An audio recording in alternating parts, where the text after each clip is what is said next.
Good afternoon. We are back on stage for our last sessions, afternoon sessions, and to begin this afternoon, we will start with Polygon with Tanisha Katara from Polygon Labs. Please welcome Tanisha on the stage. You can join me. Thank you, guys. Thank you. Okay, the stage is yours. This is a pointer.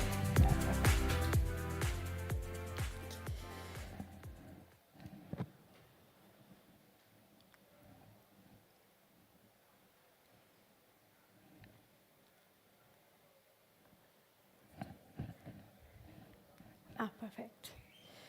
Hey, everyone. Thank you for being here, especially on an afternoon in Paris where there is a lot happening. So I am Tanisha Katara. I work with Polygon Labs as a consultant, and also with a bunch of other protocols like Ethereum, DAO-Lens, DAO-Cals. Prior to this, I was leading strategy at Juno Finance, which was a crypto-native banking for the States. It's exciting to be here, but today what I want to essentially talk about is interoperability. And I think I want to perhaps go deeper into how, a case study specifically on how interoperability is being used at Polygon. So let's get started. You see something there which says Polygon 2.0. For those of you who perhaps may not have context, Polygon 2.0 is the next generation where they intend to create the value layer of the internet. So expect a lot of changes.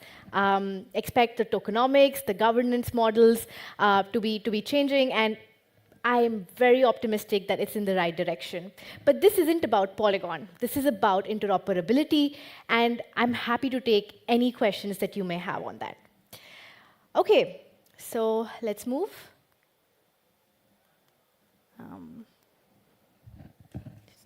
Check this, sorry.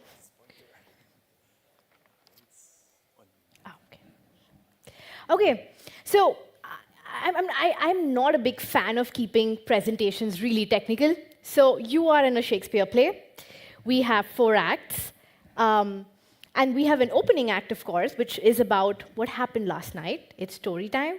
And we have more context on how we get there, the part to build, and of course, any Q&A that you may need. One quick tip for anyone here. If there are terminologies or jargons that you don't specifically understand or want more context on, I'm going to be there for a bit right after this talk. So please don't hesitate to ask any questions on that front. OK, so last night, something really interesting happened. I was with my team at the hotel, and we were having a conversation. And Mateusz is the governance facilitator at Polygon Labs.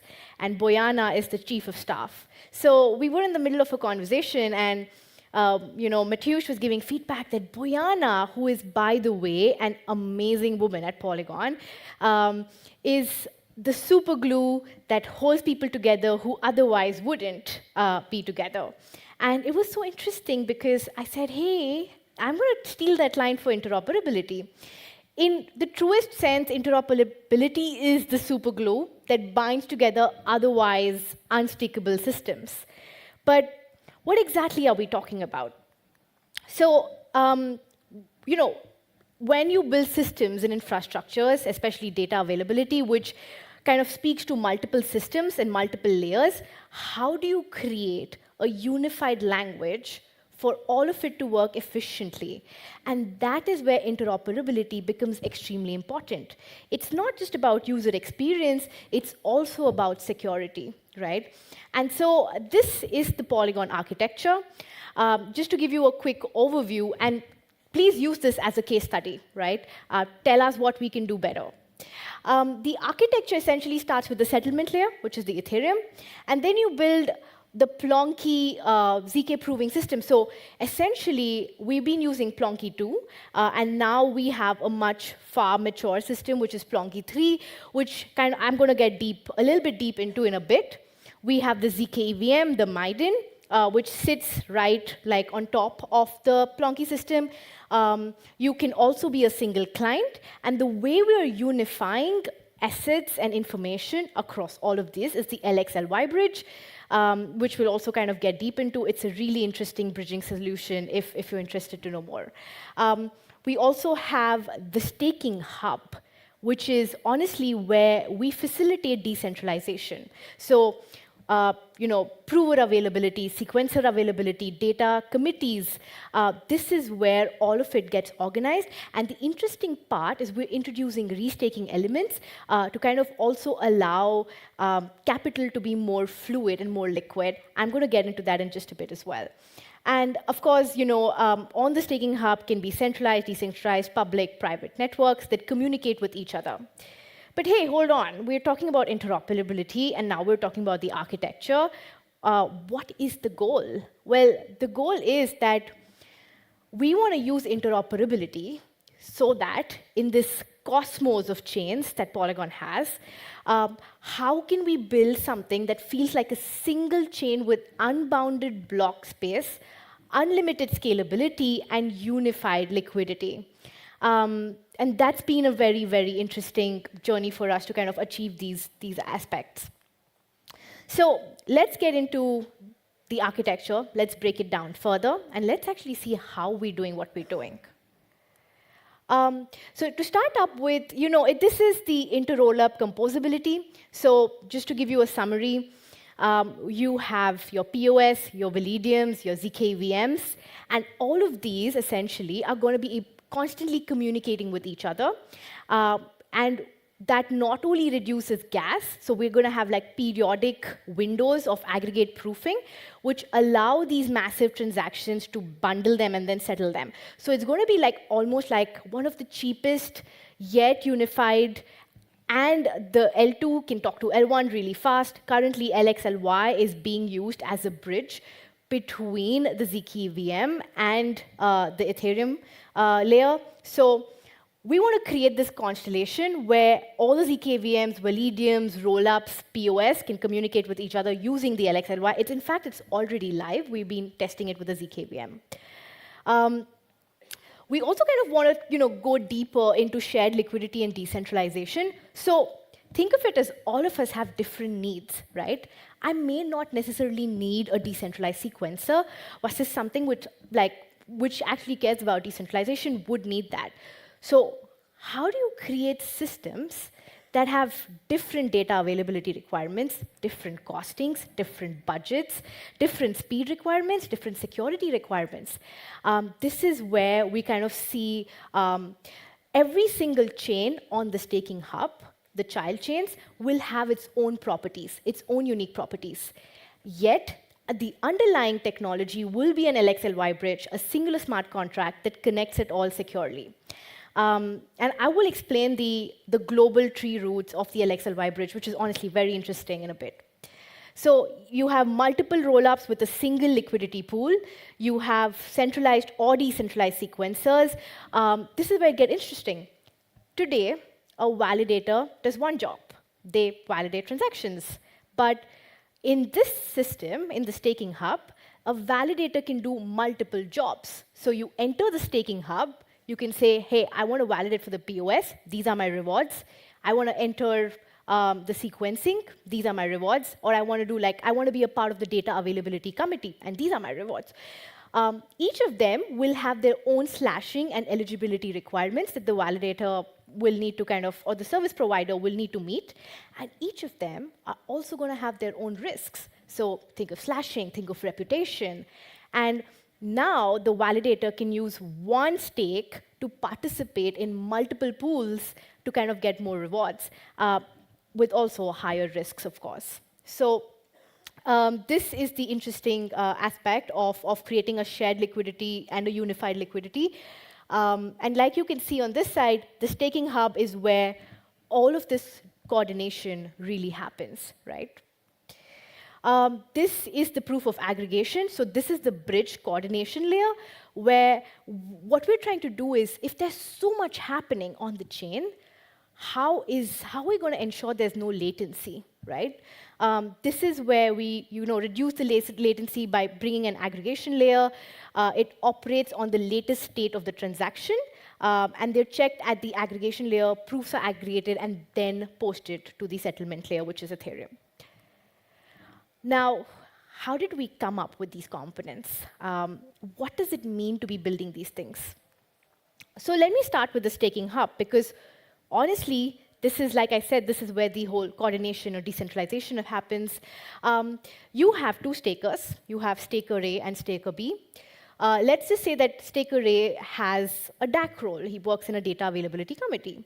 And staker B has two roles, which is a DAC role and approver role, because they've restaked their liquidity to participate in another additional job.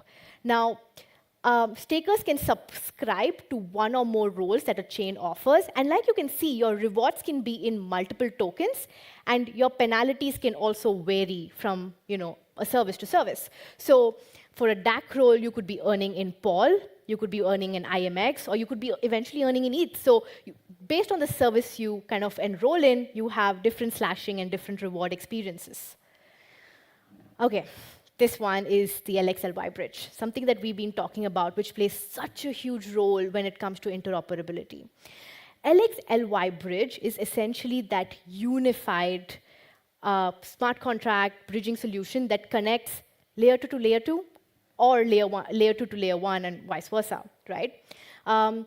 This is the Ethereum mainnet. It sits right on top of it, and then you have your app chain 1, your supernets, your zkPOS, your mainnets, all of it communicating via the LXLY bridge. Now, I'm not going to get too technical, but it is really interesting to understand how the underlying LXLY bridge works. So I'm going to just touch upon it for a bit.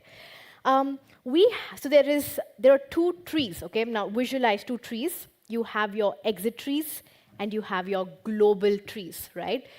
Exit trees are what each child chain is going to have, right? So if I'm a supernet, I'm going to have a tree, and every transaction I do will have a leaf, right? And essentially, that leaf is a compressed version of my data, right? So you have your origin address, you have like a really metadata that kind of compresses this, puts it in a leaf, and you can kind of, once the sequencer sequences these leaves, it sits on the exit tree.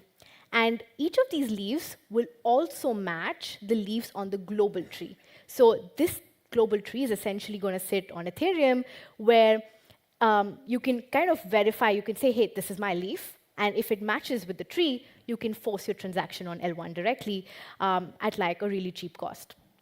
So that is essentially how L1 and L2s can talk directly.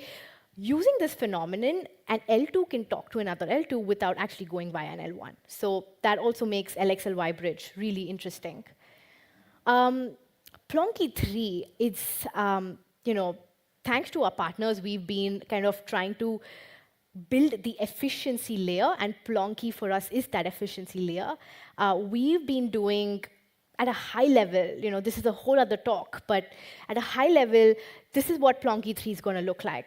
A lot of polynomial commitment schemes, fiat chamber implementations, better compression techniques, faster data availability, and essentially more powerful batching is what we're hoping to kind of see coming very soon in the whole architecture. But here's the thing, right? This isn't, like I said, this isn't about Polygon. When you're building in Web3, you're not building alone. You're building alongside a community. And so these are our partners, without which it would be absolutely impossible to build this. And it's kind of been an exciting journey to collaborate with the ecosystem at large. So the end goal here is, let's do something together in the sense that, what are some thoughts that you may have to make this a better system? We may have the best technology, we're exploring better compression techniques, but what are the elements that we're perhaps missing? We actually have something that makes it easier for you to give your feedback.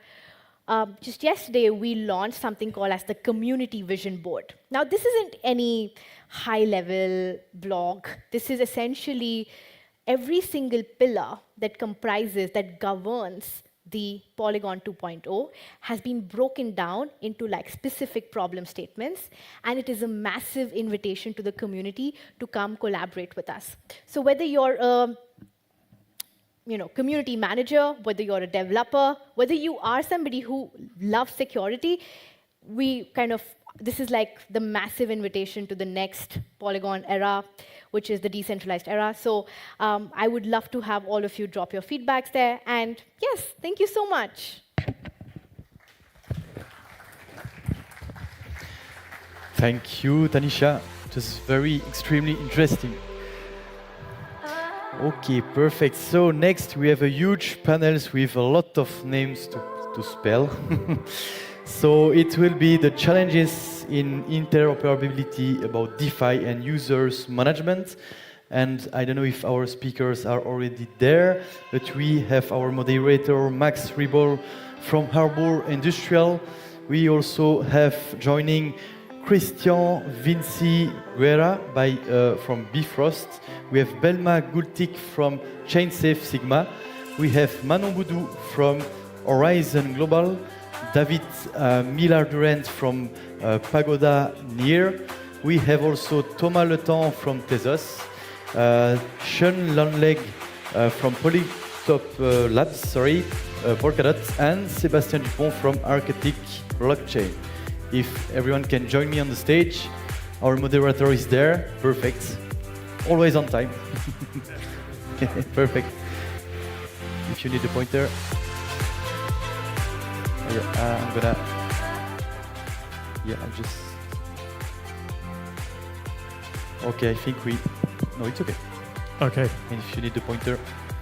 Great. Welcome, everyone. The first thing I was told is like, please take your seat according to the order shown here, so that we know who is who.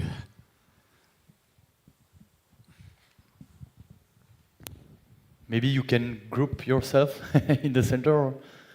Are we missing? We're missing. Who we're missing? We can just join them.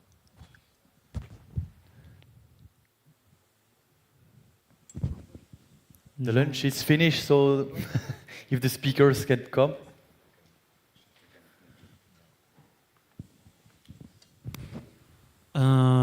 Okay, good. So 4 of us for now. Great. Well, let's kick it off. I think 1 or 2 more persons might join us later, but for the time being, let's get cracking. So welcome everyone to this panel. My name is Max Ribol. I am the co-founder of Harbor Industrial Capital, which is a Polkadot-focused VC fund. Hello. And I'm very excited to have this panel, which is all about interoperability between different ecosystems. So, very important topic, especially like at a Polkadot conference. I always like to tell the story when people ask me, like, why did you guys decide to focus on Polkadot? My first answer always is interoperability, right?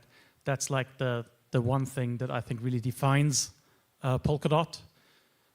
Interoperability not just between the different parachains, but also with other ecosystems.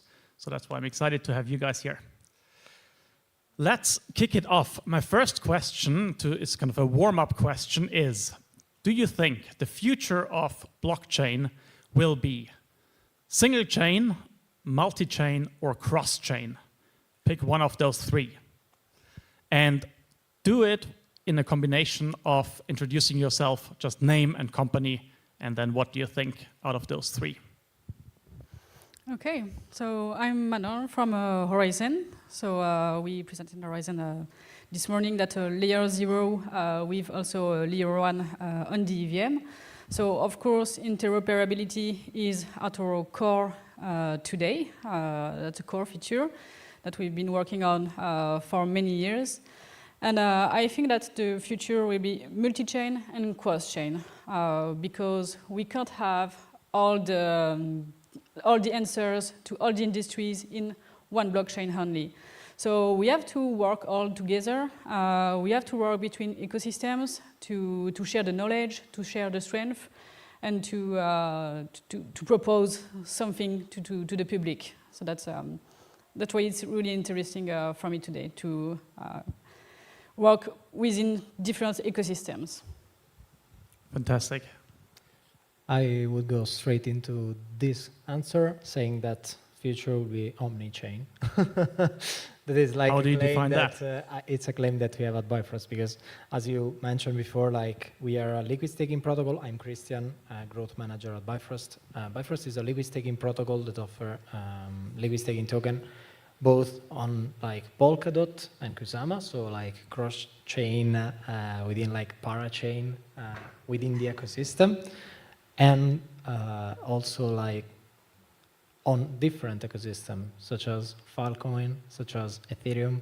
So I see, as she also mentioned, that the future cannot be like not focus only on like a single chain, but not even like on a group or an aggregate of parachain within just the same ecosystem, but it should be like kind of spread around. But we will have the chance, I believe, to discuss this later.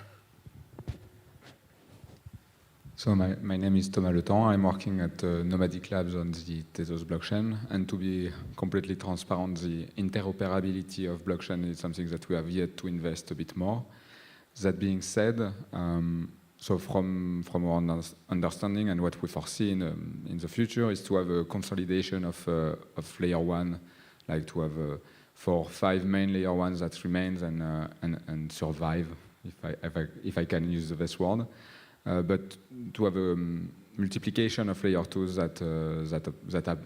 that are created as the need arise, and for these layer 2s and for the few I don't know, but like for the remaining layer 1s, there will be a need for cross-chain solution to happen indeed.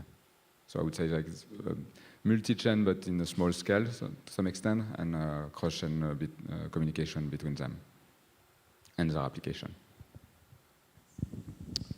Hello everyone, my name is Sean and I work on Polytope Labs. Personally, I think that it's inevitable that we will have multi-chains, especially with this new modular paradigm as a means to scale blockchains. And I think cross-chain as well is also inevitable, because if all of these chains become siloed, then we basically get back to the problem that we started from, which was this permissionless flow of value. And so I think it's inevitable that both things will happen. Hi, I'm David. I work for Near/Pagoda.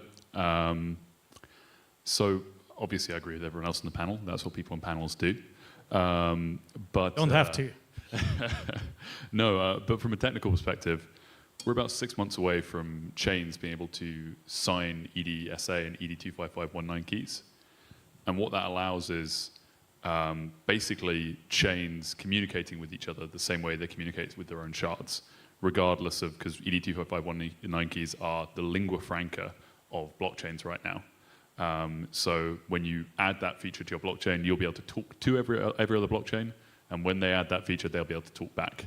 And I think it's going to be, we're going to stop talking about multi-chain in the same way we stop talking about online businesses, because it will just be everywhere and unnoticeable. Hi, so Sébastien from Arctic, so I'm the CEO of Arctic. So I'm come from telco industry, so the reality is just a multi-chain, it's just something helping to save the diversity of the ecosystem. So yes, at the end, and in our case, multi-chain is something really important to keep here. Hello, everyone. I was late. Sorry about that. I'm Belma. I'm VP of Engineering. I work at ChainSafe.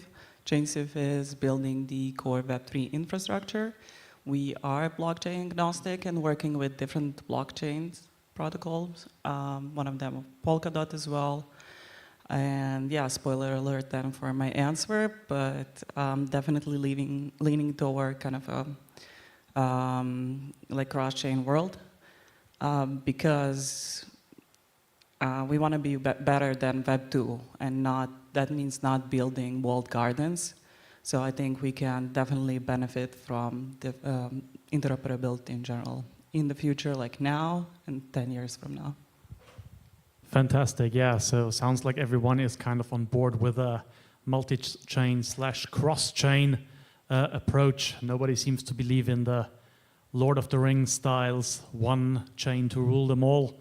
But there will be like a multitude, there will be some sort of a multipolar world. And I guess one of the key questions that comes out of that is how do you make sure that this cross-chain communication is secure? So my next question, therefore, is about like security in cross-chain communication. I mean, last year we had like a few large bridge hacks, right? That probably all of you are very well aware of. Wormhole, for example, Nomad, the Ronin chain. You know, there are lots of like bridges that got attacked, and literally hundreds of millions of dollars in those bridges were stolen. Obviously, it's very hard for a protocol or for a bridge or for an ecosystem to recover from such a hack. So I guess the question is, how do we avoid these kind of security breaches in the future? Therefore, my question to all of you, what have you learned from these kind of bridge hacks in the past? And how do you think we can ensure that that's not going to happen again moving forward? What we learn the most with all that is that we need to, for the DeFi ecosystem to be more transparent. And we need also more tools. We need to all audit each other. When we propose a new partner to the ecosystem, we have to do the due diligence, but also learn to the user to do the due diligence himself. We have to provide something secure, but assure to the user that it is secure, but by letting him checking it by himself. So education is something really important. And I think that we have also to multiple all these partners. We can't only rely on one central entity or one audit company and just one bridge or one swap.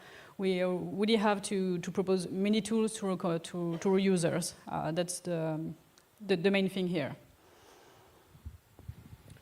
Well, security is, I believe, one of the reasons why back in the days like 2019, 2020, the Bifrost team decided to build Bifrost on Polkadot.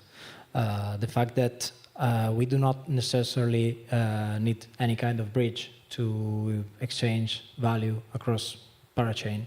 The fact that, for example, our liquid staking token can be provided to not only like parachain, but even like DApp built on top of parachain, directly like with the, for example, like the interoperability that is granted by Polkadot, by the XCM, for example, the cross-consensus messaging, is a way to overcome this issue. This is something else, of course, when it comes to go outside the ecosystem, because, of course, as I mentioned, like providing asset to Filecoin, to Ethereum in future in the pipeline, there is like, for example, also Cosmos, just to have this kind of interoperability with another layer 0, let's call it like that, ecosystem.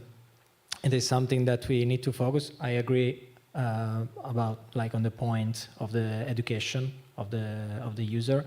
It's not always like super easy, especially like when it comes to newcomers to the ecosystem.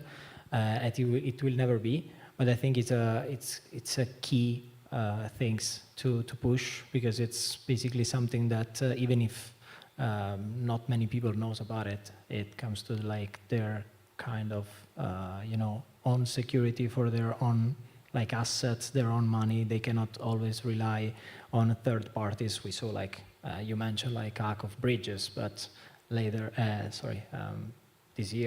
earlier this year we had like bank that failed. So even like the TradFi system is not that completely like trustful. So it's something that it needs to be solved on different fronts. And when it comes to Polkadot, I believe that the whole like Polkadot structure already like gives a big help on this.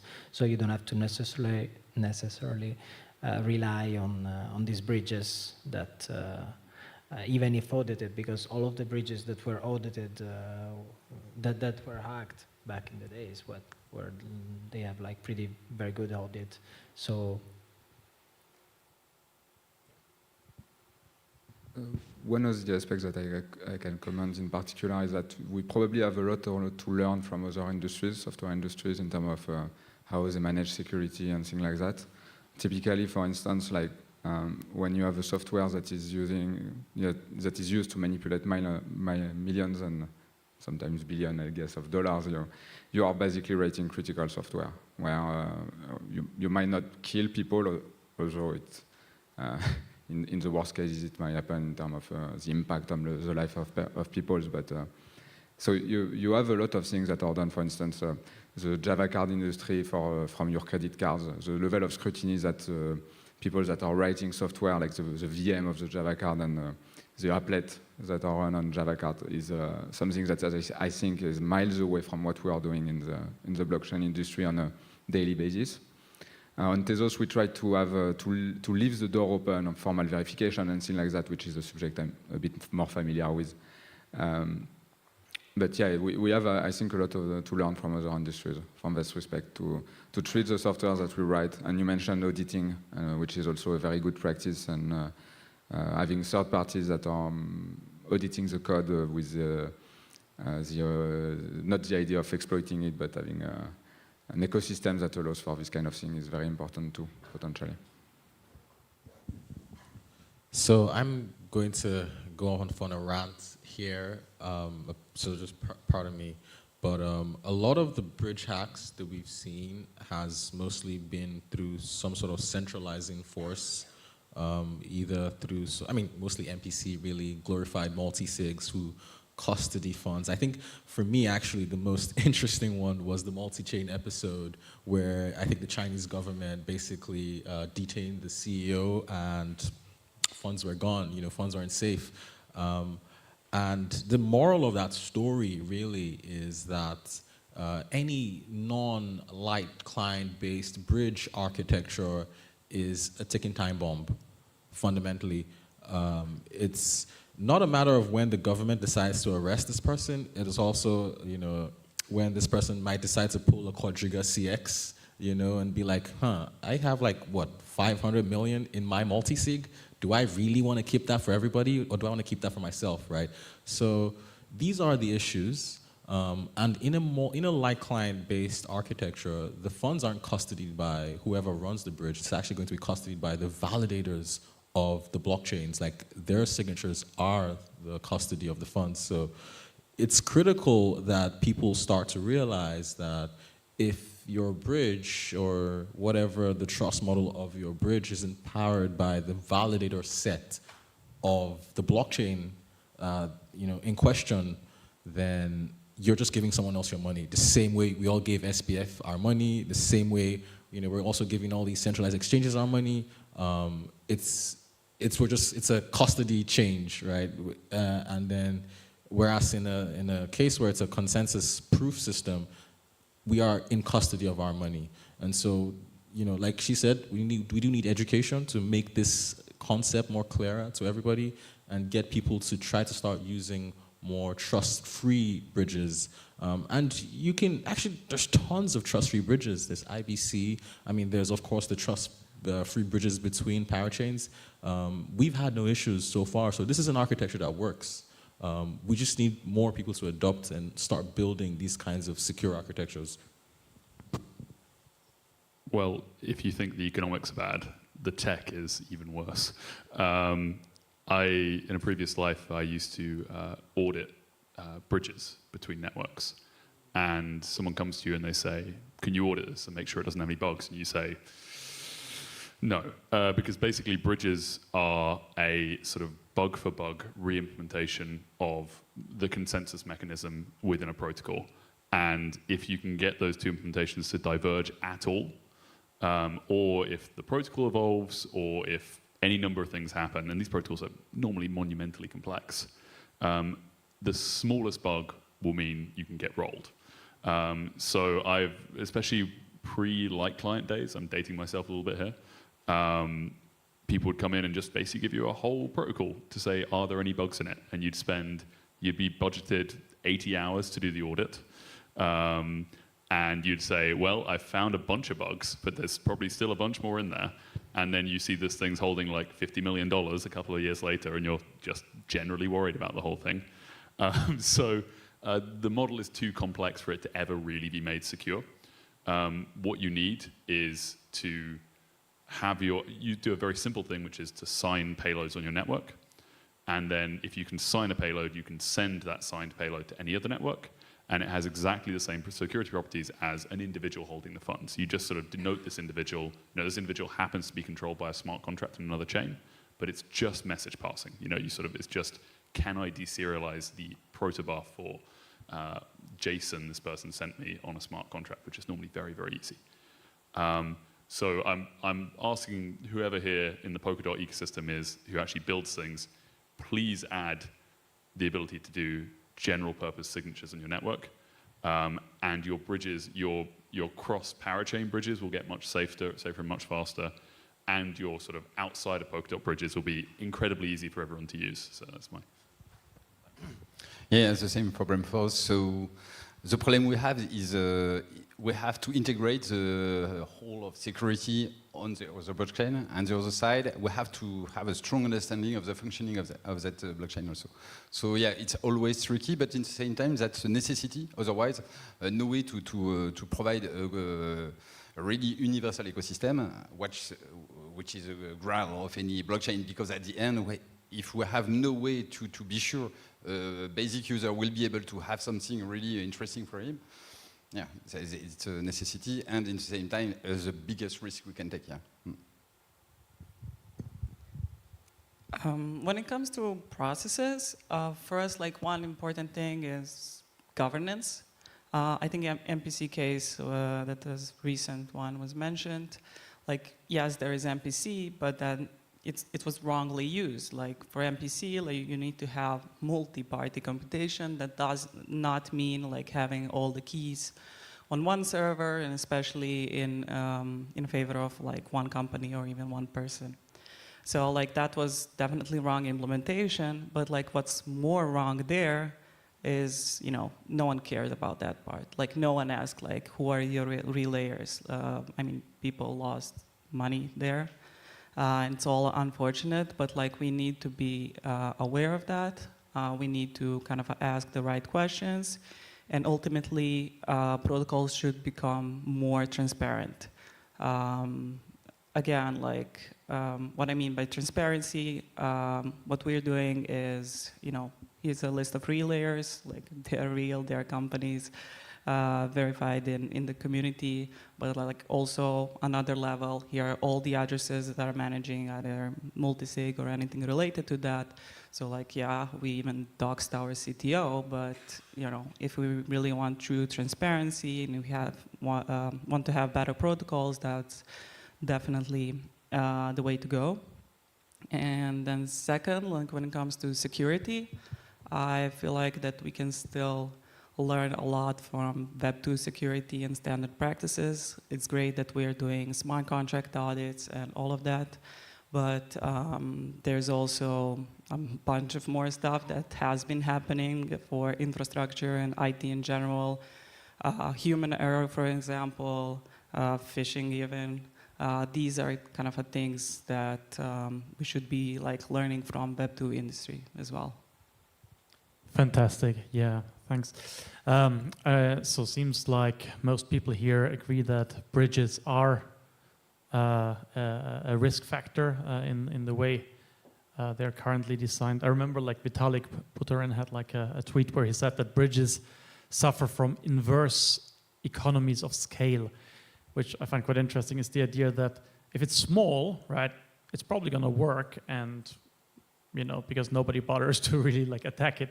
But once it starts getting successful, right, and a lot of value is locked up in a bridging contract, then more and more sophisticated hackers go after it, and in many cases in the past, they managed to exploit those weaknesses. All right, I would like to linger a little bit more on the subject of security in interoperability, but bring it a bit more closer to Polkadot, since we're obviously at a Polkadot event here. So I'd be particularly interested from the panelists who are representing ecosystem, L1 ecosystem outside of the Polkadot ecosystem and outside of the parachains. What role, if any, in your opinion, can Polkadot play to facilitate interoperability between blockchain ecosystems outside of Polkadot? And obviously, like the guys of you who are already working on Polkadot, I'd love to hear your 2 cents as well.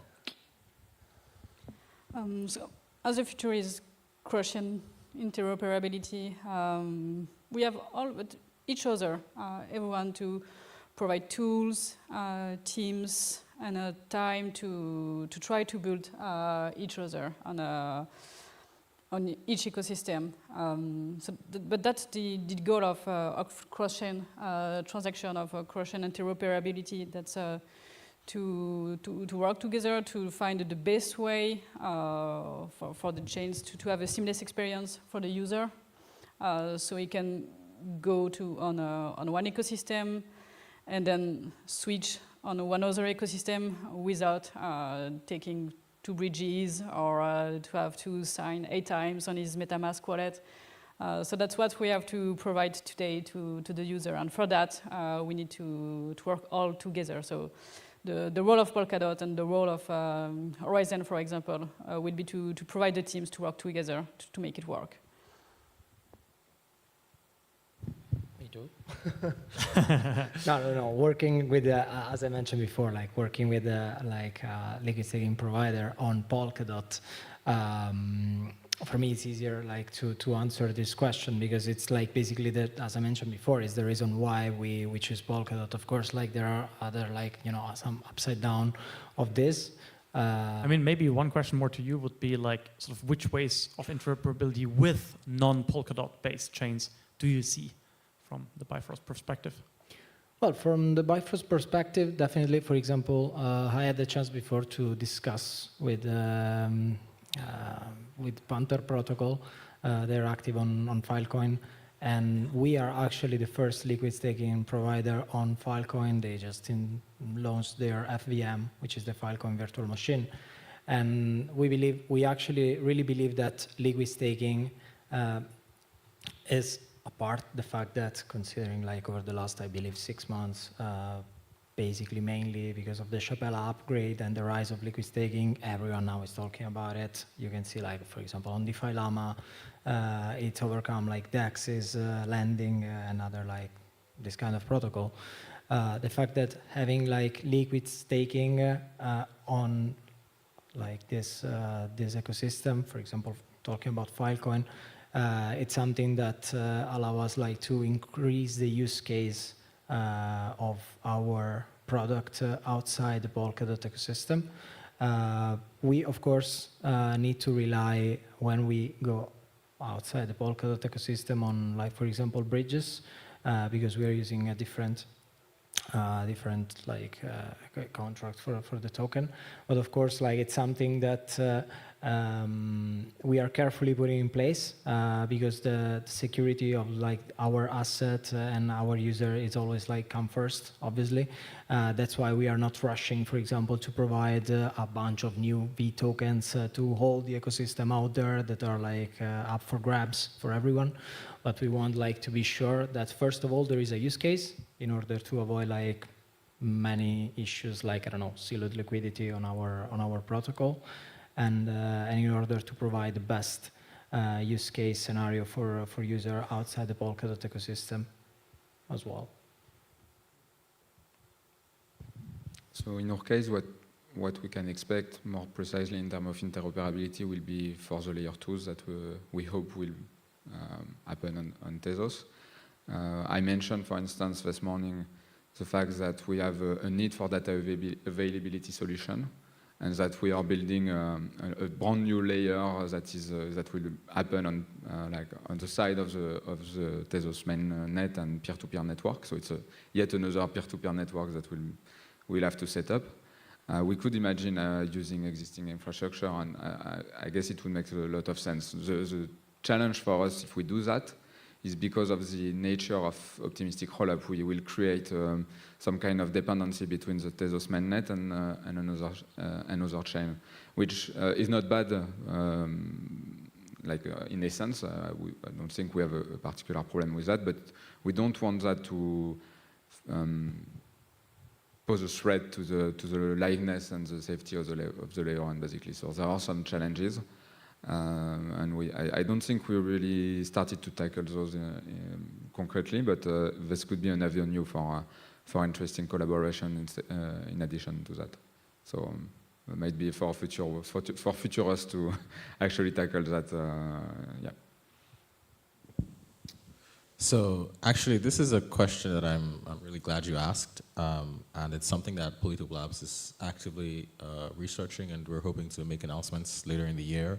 But if you go back to the Polkadot paper, actually, Gav, he outlines that Polkadot itself can be used to facilitate message passing beyond just parachains by essentially, you run the consensus clients, or even if you want even more security, you can basically re-execute any blockchain's blocks inside of the context of a parachain.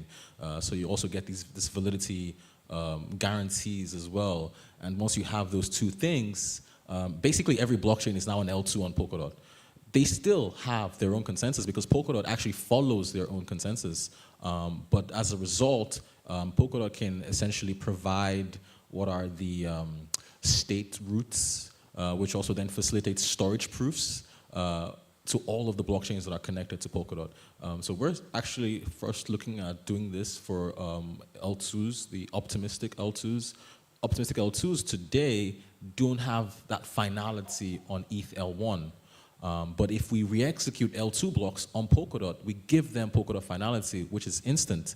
And now they can communicate with each other in a matter of minutes, no longer, in a matter of weeks, as they would, take on ETH L1. So this are like the more pressing applications I see. But of course, I hope that this scales beyond just the ETH L2s to all other blockchains that also want to take advantage of Polkadot's connections to all these other different blockchains.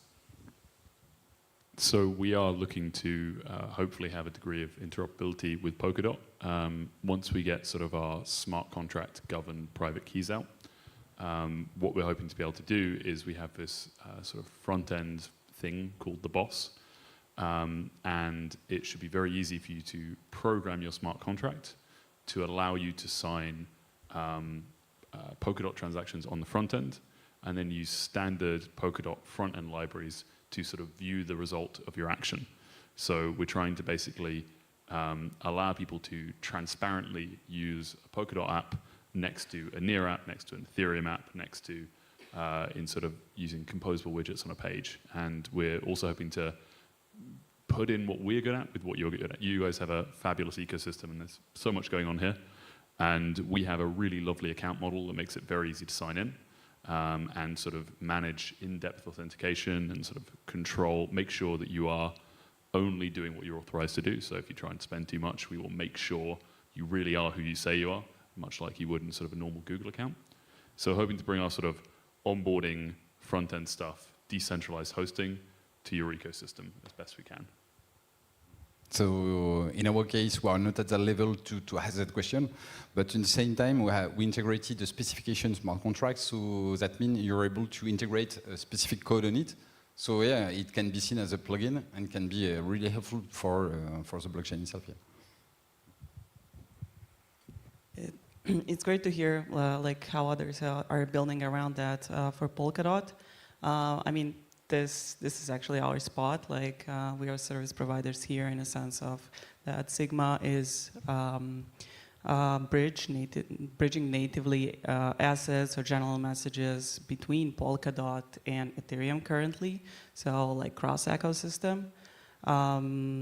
Like how we do that is natively two-step strict. What's good for us is like Polkadot. What did well is like how they implemented the internal interoperability between the parachains, so that makes our lives a little bit easier.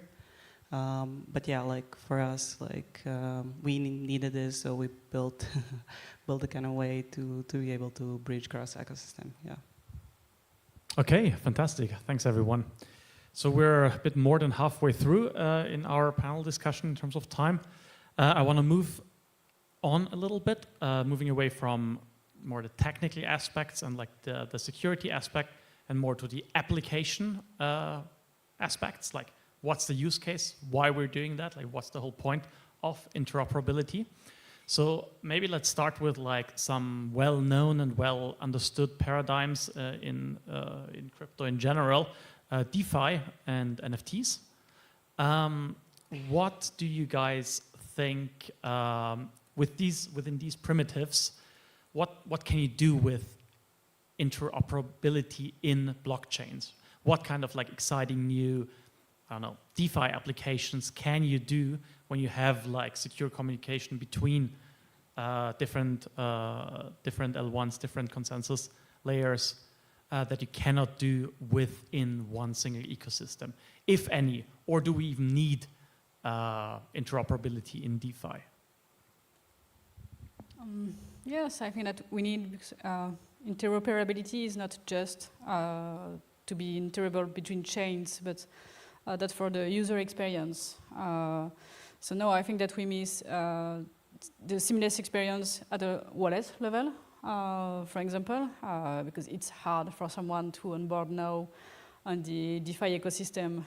You have to learn blockchain, then you have to learn a bit what is finance, then you have to learn what is decentralized finance, that is different. So, and then you have to know how to handle a wallet, to make your seed phrase secure. So that's what we need today. So to onboard new people and to be able to tell them, okay, you can mint your NFTs on this chain and then sell it on another chain if you want.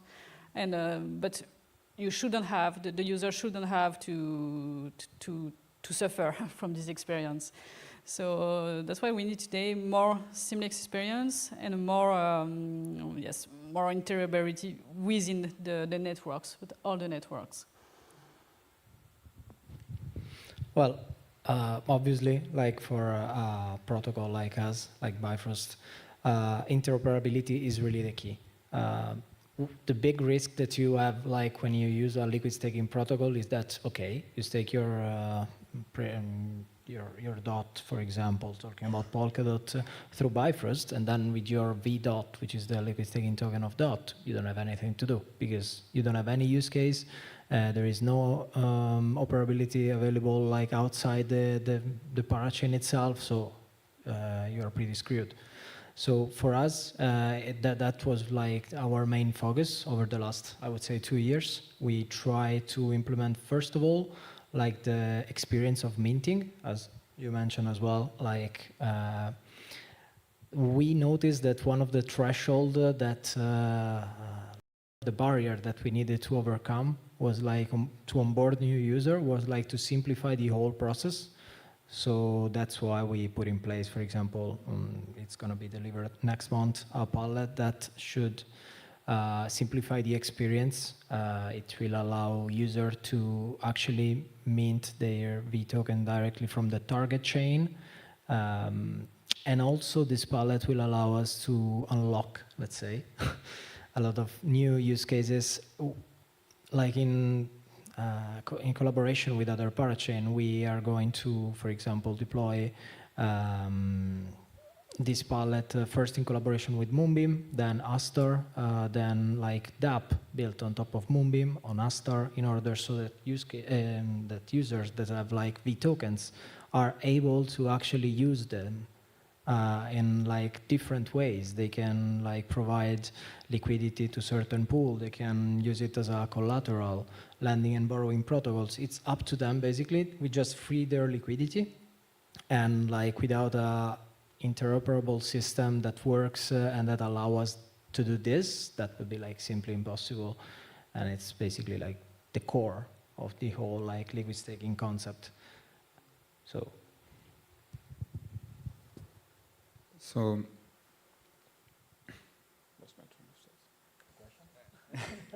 Yeah, sort of more from the traditional verticals like DeFi and NFTs, say, how do they benefit from interoperability? So what we, as I said, like what we saw in the future, at least from the base that we do at Nomadic Labs, is to think like there will be a consolidation of platform, but there will also be a consolidation of protocols. So you will have some DeFi protocols that will emerge and are there to stay. And most notably, they won't want to be limited to one blockchain in particular, because that would be closing the door to other part of the market.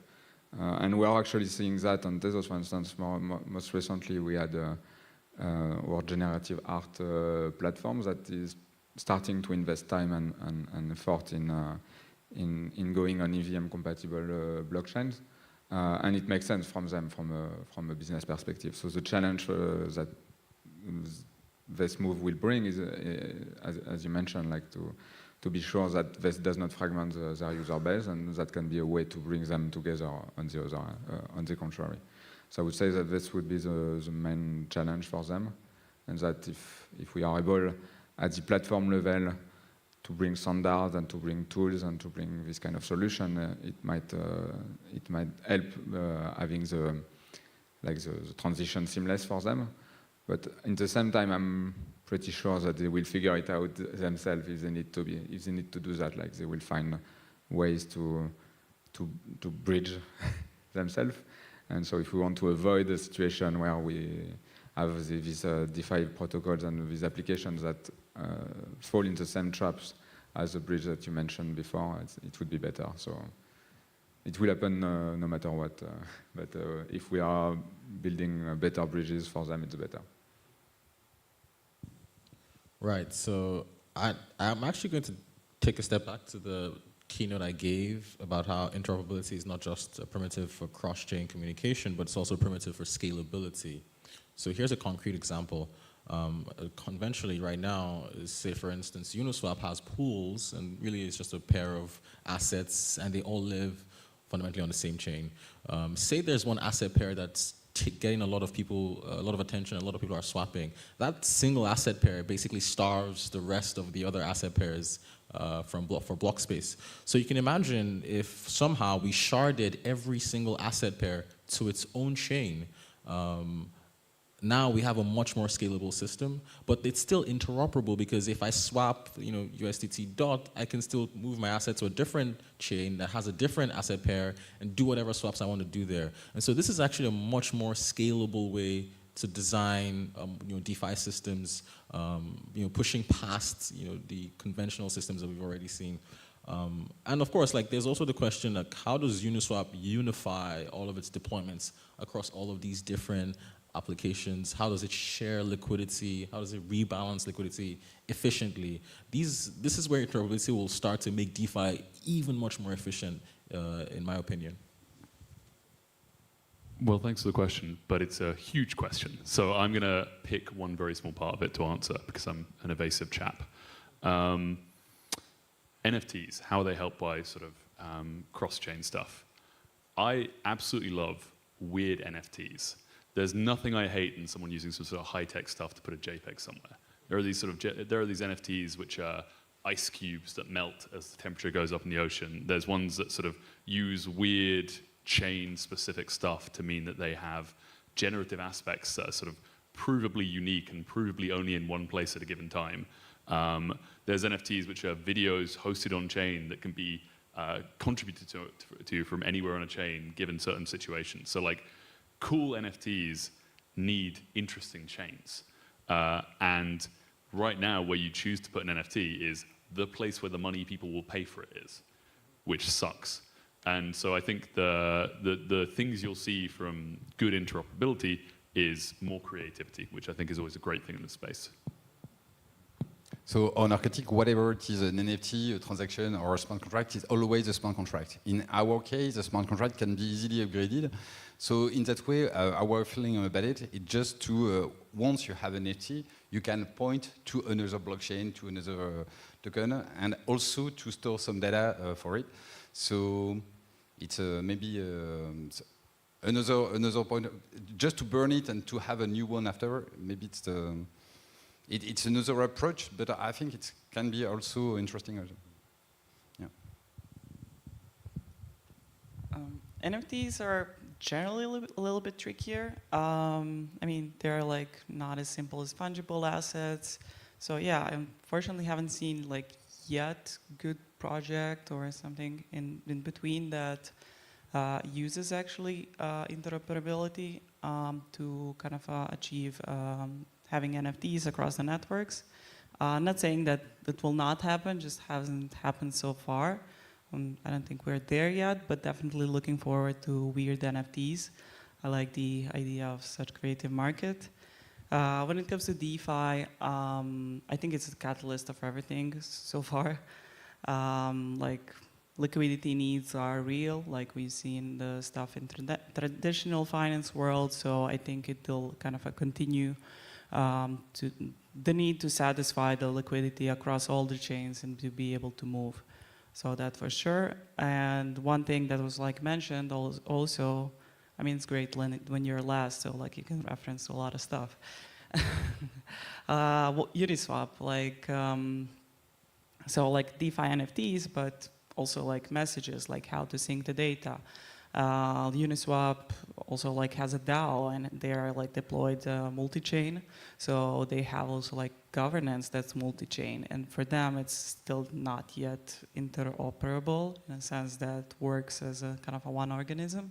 So like that, those are like one of the challenges, like when it comes to like general message passing as well. Like there's definitely a need for that, like accept only the assets. Fantastic, yeah. Well, as David said, this is obviously a massive topic, and we could probably like talk about just these primitives for much longer. But I want to go even further and think about other primitives or other, let's say, maybe verticals in a cross-chain environment. So that's why my next question is: what other use cases do you see coming up in a multi-chain or a cross-chain world that would not be possible like in a single-chain environment? Or maybe like another way to think about it is, are there like applications that, and really think like further out now, like not just like the next couple of months, but the next 10 years, right? If we live in a true like cross-chain, cross-blockchain environment where it's really easy to communicate and safely, securely exchange value and information through different blockchains. Like what other kind of trends or what kind of applications do you see emerging that would not be possible otherwise? That's a tough question. And being the first one is always tough. We can also change the order a little bit if someone else wants to go first. No, not to put you on the spot. I mean, I can jump. Why don't you go first, yeah?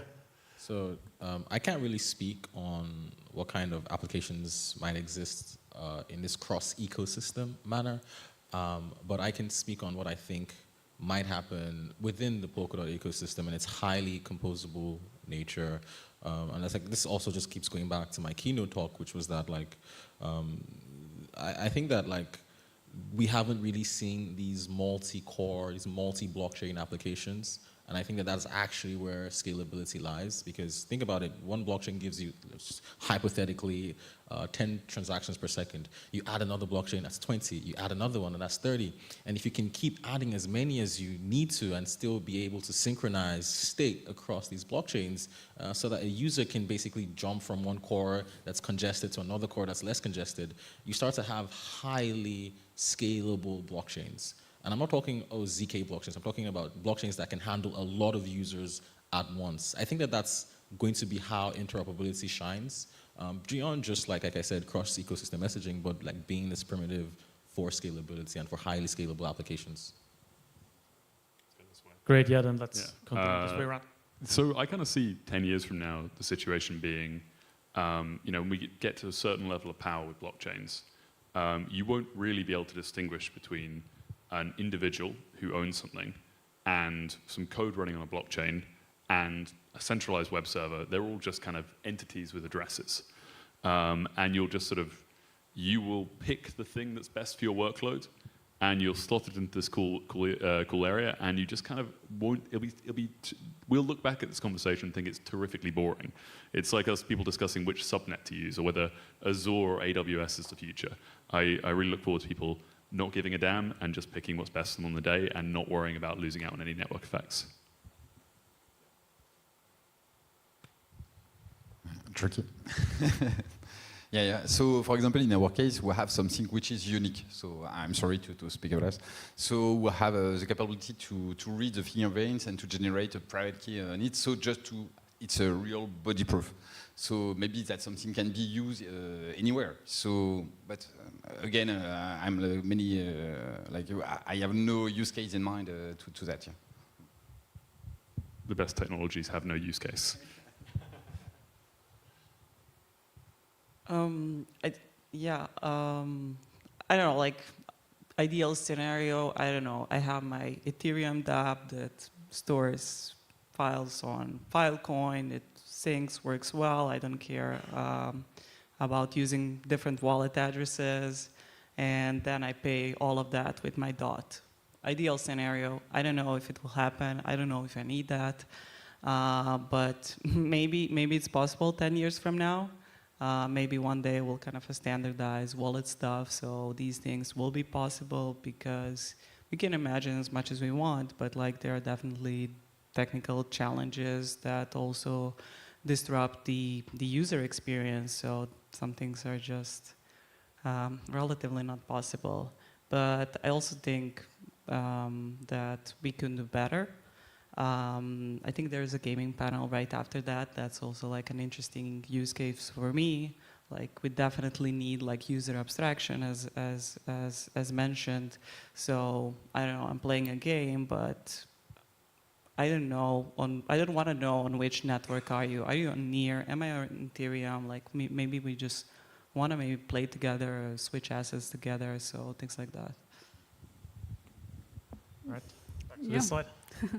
No, that's all great points, and maybe I'll take a more global step, but that the user will tell us what will be the future in interoperability, in cross-chain possibilities. We have great use cases in gaming, and when I started in blockchain, I started 6 years ago. I didn't imagine that DeFi would be the big step because I thought I didn't think that trading was something more interesting than the technology behind, but the user will tell us. We can imagine something today that would be the next huge thing, but tomorrow the user will tell us, oh no, that's gaming now. No, that's more trading possibilities. So we just have to continue to learn together what the user needs and to answer that. Well, taking the angle of liquid staking in this, it's something that I was just discussing during lunchtime with another guy.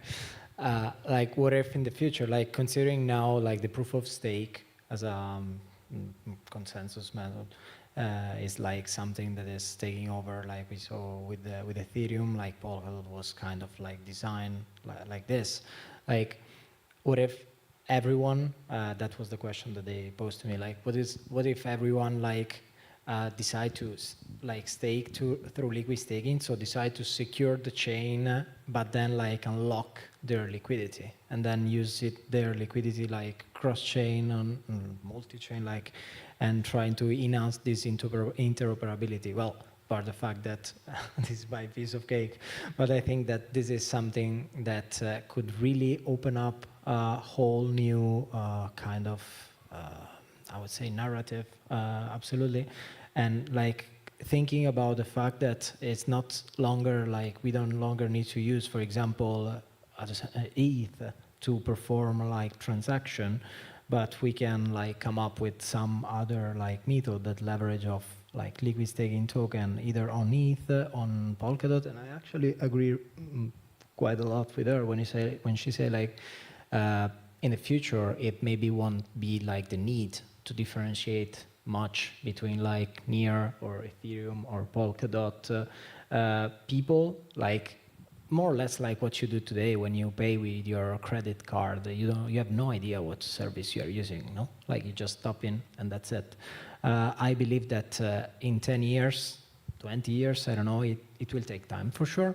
Like the access to the blockchain ecosystem, to the so-called Web3 ecosystem, will be like this easy and like this scalable for everyone. Because of course we have to imagine that if most of the people say like Bitcoin is a baby and it's there since like 12, 13, no, yeah, it's already like 13 years.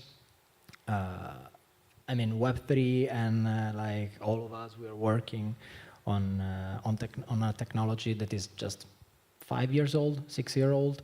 So I believe that the potential is huge in terms of like scalability and growth. So I'm very curious about.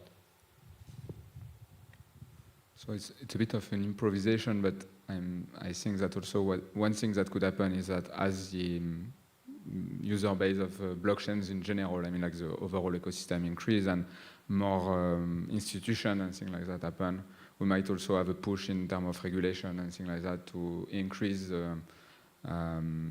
like to have a reason to actually converge in terms of standard and things like that. And typically, I've had the opportunity, for instance, to attend to working groups from the computer industry, so nothing related, but the fact that they were all talking in the same room and actually publishing documents that they were intending to implement. It was also more due to pressure from the consumer and things like that. So this might also happen from this door too. Fantastic. Time is almost up. I think we have time for one last round, if I'm not mistaken. One last round? Okay, great. Well, I would have had two questions that I wanted to ask you, so I'm going to throw both questions out there and you just pick whichever question you feel more like answering. Question one is more about your average Joe, right? Like an ordinary user who's not very sophisticated about crypto in general. How can he or she benefit from interoperability? That's one question. The other question is more personally, like what are you personally excited about in terms of next steps in interoperability? So these are your closing remarks. One more round. I think we can use the regular order again, and starting with Manon. Yeah, sure, but that's approximately the same answer for both questions. And as I said earlier, that's the seamless experience. We give the example of the credit card. Now when you use credit card, you don't know what is behind, and that's what we need with wallets today. But still providing the education, because I also believe in this world in blockchain where we are more free, and the freedom comes also with education, and so we need to have both to propose all these tools to be able to onboard everyone in the DeFi ecosystem, in the blockchain ecosystem, because it's not just about DeFi. In gaming, for example, to be able to give the opportunity for the user to use these tools without having to remember a seed phrase, but to have something secure, still secure, because that's also the problem. More you are comfortable, the less you are secure. So that's also the next step in DeFi, in the industry, in the blockchain, is to still be secure, but more comfortable for the user.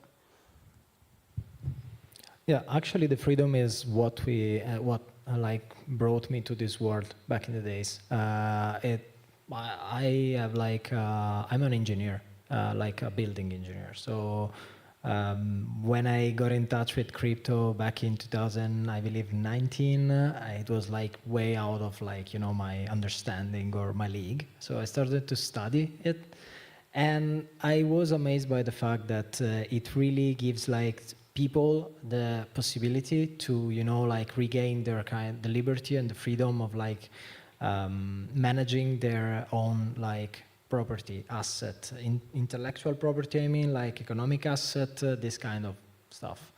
So like with that said, I believe that something that we really, and I hope that really take place like in the next 10 years, is something that on the educational side will allow people to actually understand the impact of this technology, and like so that everyone can actually understand it and benefit. No one needs to become like a dev to understand the importance of like regain property of like your asset, your freedom to interact with it. And in terms of interoperability, I really believe that in a 20 year, more, maybe less. I'm a bit like, on like the safe side of it. But I believe that it took time back in the days, like to understand what an email is, or like how does the internet works. And now everyone is like, cannot think about his life without internet, especially like the 7 of us, I guess. So like, I believe that having this sort of like interoperability scaled to a level that you have no idea what are you using, what kind of like service is like behind your everyday life that is like all managed by maybe a blockchain or a service like this. It's something that is really unspeakable in terms of like, liberty and freedom for people, but also like in terms of technology, because it's way better than what we have right now. So for the future, what I find interesting personally is that I am under the impression that there is two sides of the same coin. Like there are the people that want to use a product and don't care about if it is on a blockchain and if it is on which blockchain and things like that. Like we have a lot of feedback from our partners at Nomadic Labs, where they are explaining us that they are doing a lot of discussion to see how they could limit make people forget that they are using a blockchain. And then we have this discussion about the fact that if you don't do due diligence and if you don't care about what is the technology that you are using, then potentially the assets that you have, which is what is effectively a blockchain, are potentially at risk. So I guess that the interoperability, if done well, can help in the sense that if we are able to build interoperable systems that are truly decentralized, you mentioned that, and that can bring good properties out of the box, like without having to build an extra layer of security on top of them. It can help, and also it will help the adopters forget for a moment, oh no, it's on Ethereum, but I have my coins on another chain. So this actually might be a good avenue to reconcile these two different questions and challenges, I guess, that we have as an industry. So I'm actually going to play the devil's advocate, because everyone's been saying that no one's going to care about what network that they're on, but that's kind of like been the complete opposite of what we've seen so far. Blockchain networks have basically become religions. And this is like consumer behavior, right? It's the same thing with like Androids and iPhones, or like electric cars and like gas guzzling cars. Like there will always emerge this sort of tribalism whenever a new technology emerges. But this is why I'm also excited about interoperability, is that you can still be tribalistic, but still coexist with, what would be your mortal enemy in this decentralized cosmos, as it were. So yeah, I think that we will still have our own tribes, but we will all coexist through interoperability. From my perspective, people choose applications that do useful things for them, and developers should choose L1s that are technically best for them, whatever they are. And the world of interoperability is those two just being done on a technical thing rather than an ecosystem thing, because you can communicate freely. I would just say quickly, the timelines we're hearing here for good interoperability between chains are huge. The technology exists today. It is a social failure that the L1s have not managed to pick a technology and decide to use it. Like these technologies exist, they exist on chains, they're good at what they do, we have lots of proofs about their properties, and we have elected to an extent to not work together and not come up with a way to communicate well between chains. And things are changing now, but I would love to see the talk of change followed up with actions on change. So because realistically, if every single L1 big development company got together in a room and agreed on a protocol, we could be interoperable in 18 months, which would be an absolute game changer for our industry. It'd get rid of the fragmentation, and it always annoys me we haven't done it yet. So that's not the answer to your question. Yeah, so on a previous life, I was a head of Orange Money, which is just the banking money from your mobile phone in Africa. So what changed at that time, it's just the time we opened it to partner. So to Visa, to electricity, to too many things like that. So we jumped to 10 million turnover to 4 billion. Just by that. So what I want to tell is just to focus only on blockchain ecosystem is good, but maybe it's not enough. If we want to target and to have a real mass adoption, we really need to just to be focused to the user need at the end. So it's our focus also. So. Sorry, was the first question? What do? Or like an average user, what's the benefits average user of interoperability?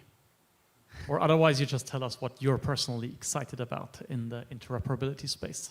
Yeah, I mean, I don't think actually a lot of users have actually bridged things, at least not so far, at least not in bear market.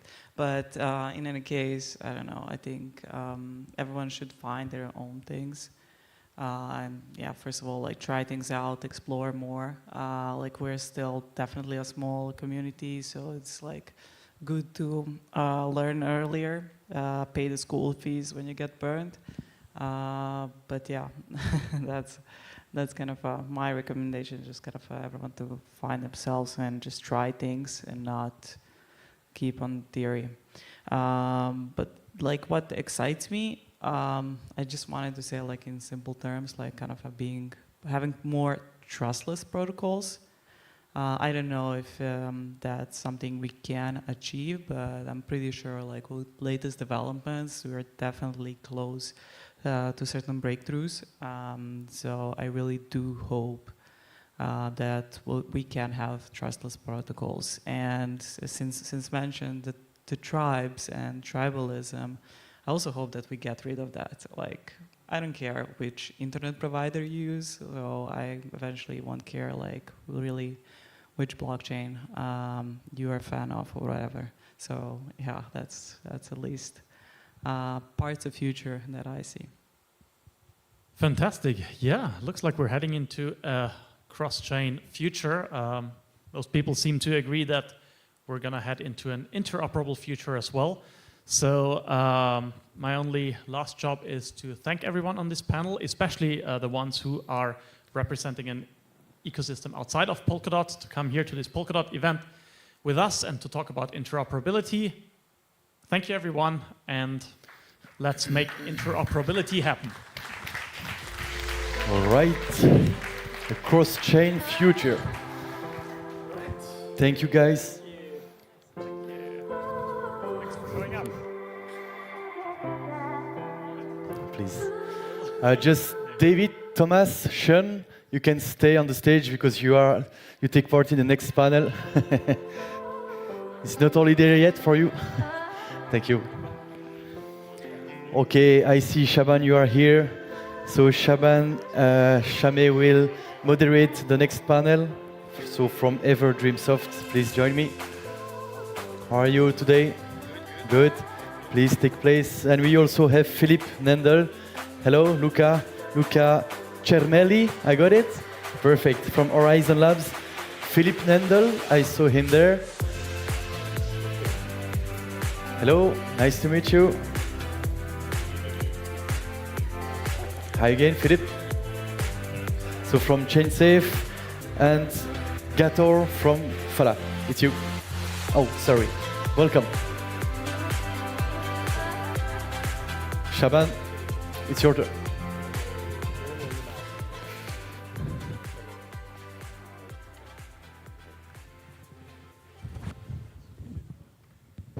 So, hello everyone. Thank you for joining this exciting panel about gaming. It's a subject that I like. I'm working on decentralized games since 8 years, using multi-chain since 5 years. So this is a topic that I really like, and I'm very excited to hear about what our panelists have to say on one of the this big challenge. So I would like you first to quickly introduce yourself and also tell us your view and state of art of interoperability in gaming. My name is Philip. I'm a business developer at ChainSafe, leading all our products initiatives.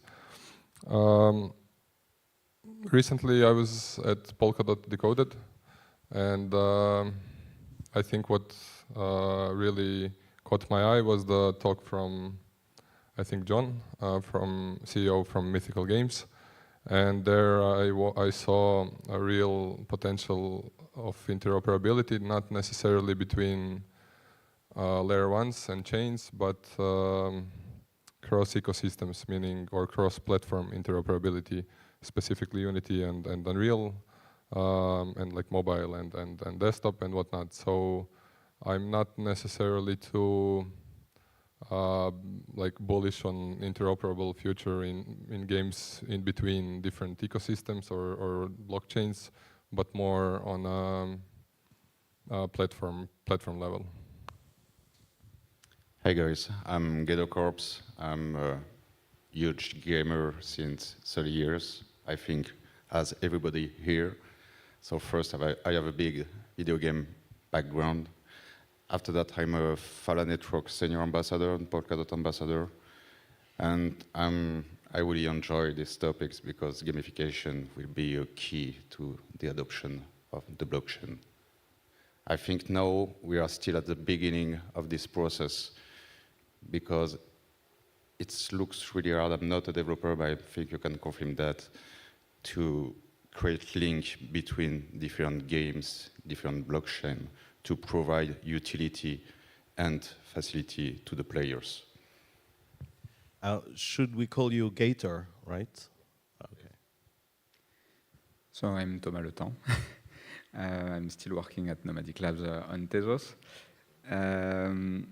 So we have a few games on chain. We have a partnership in particular with Ubisoft, and we have some indie editors that have chosen Tezos as their layer one for games, and we are very excited for that. We also have a new technology of layer 2 that we think can unlock a few use cases with games and potentially to bring more things inside I would say the blockchain runtime environment compared to having just the assets or something like that. Now, in terms of interoperability, there are potentially various challenges to address indeed. To start with, between the games of a given editor, and not to speak about between editors and between blockchains. So there is a lot of avenue, and not clear which one will be targeted first. I guess it depends on economic pressure or economic challenges and things like that. But yeah, it's at the very least, it's something that we will most certainly see developed in the future years. Yeah, I'm also still Shion and still working at ParisDOT Labs. I think for me, also having been a lifelong gamer, there's always been this promise of this, I guess I could call it the omniverse of games, where sort of all games share their assets, they share mechanics, they share, I want to say, tools or what have you. And of course, blockchain has the potential to realize this vision, but at the same time, it's the problem here is that gamers themselves always shut down these kinds of ideas as they're brought up by game studios. For instance, we've seen Ubisoft, we've seen Gameloft try to sell their gamers NFTs, and they just review bomb them on Steam that this is a shit game. So it's it's a tricky thing. I think first off, we need to probably rebrand what the NFT thing is and refocus and reshape how gamers look at this world that can be created by blockchains, this interoperable gaming world, as something that they should actually look forward to. So that's just my 2 cents. Hi, I'm still David. I still work at NEAR, and but I've also built. It's my third L1 I've worked on, and I run the sort of emerging technologies department at NEAR. So I basically do our research and development to some extent. The state of games in the blockchain, I think, is a lot of promise, but I think right now it isn't great. I sort of rate the quality of a blockchain game or a sort of Web3 game by, first of all, it has to be really fun. Secondly, it has to be easy to use. Third, it has to sort of have some sort of interesting tradable asset you get something out of having and doing something interesting with. And then finally, at the bottom, least important thing is it has to be decentralized. So I think currently still the best Web3 game is Team Fortress 2, as it fits all those criteria really well, and it doesn't quite decentralize. So I'd love to see sort of, but the beauty of it is that you can have small companies engage in big ecosystems. So you don't have to be a giant company like Valve to do something really interesting and fun. You can all do little fun things and then do little collaborations. And I think that's where the state of the art's coming. Indie companies acting like bigger companies. Thank you. This is Luca Cermelli. I work for Horizon Labs. We build on the Horizon network.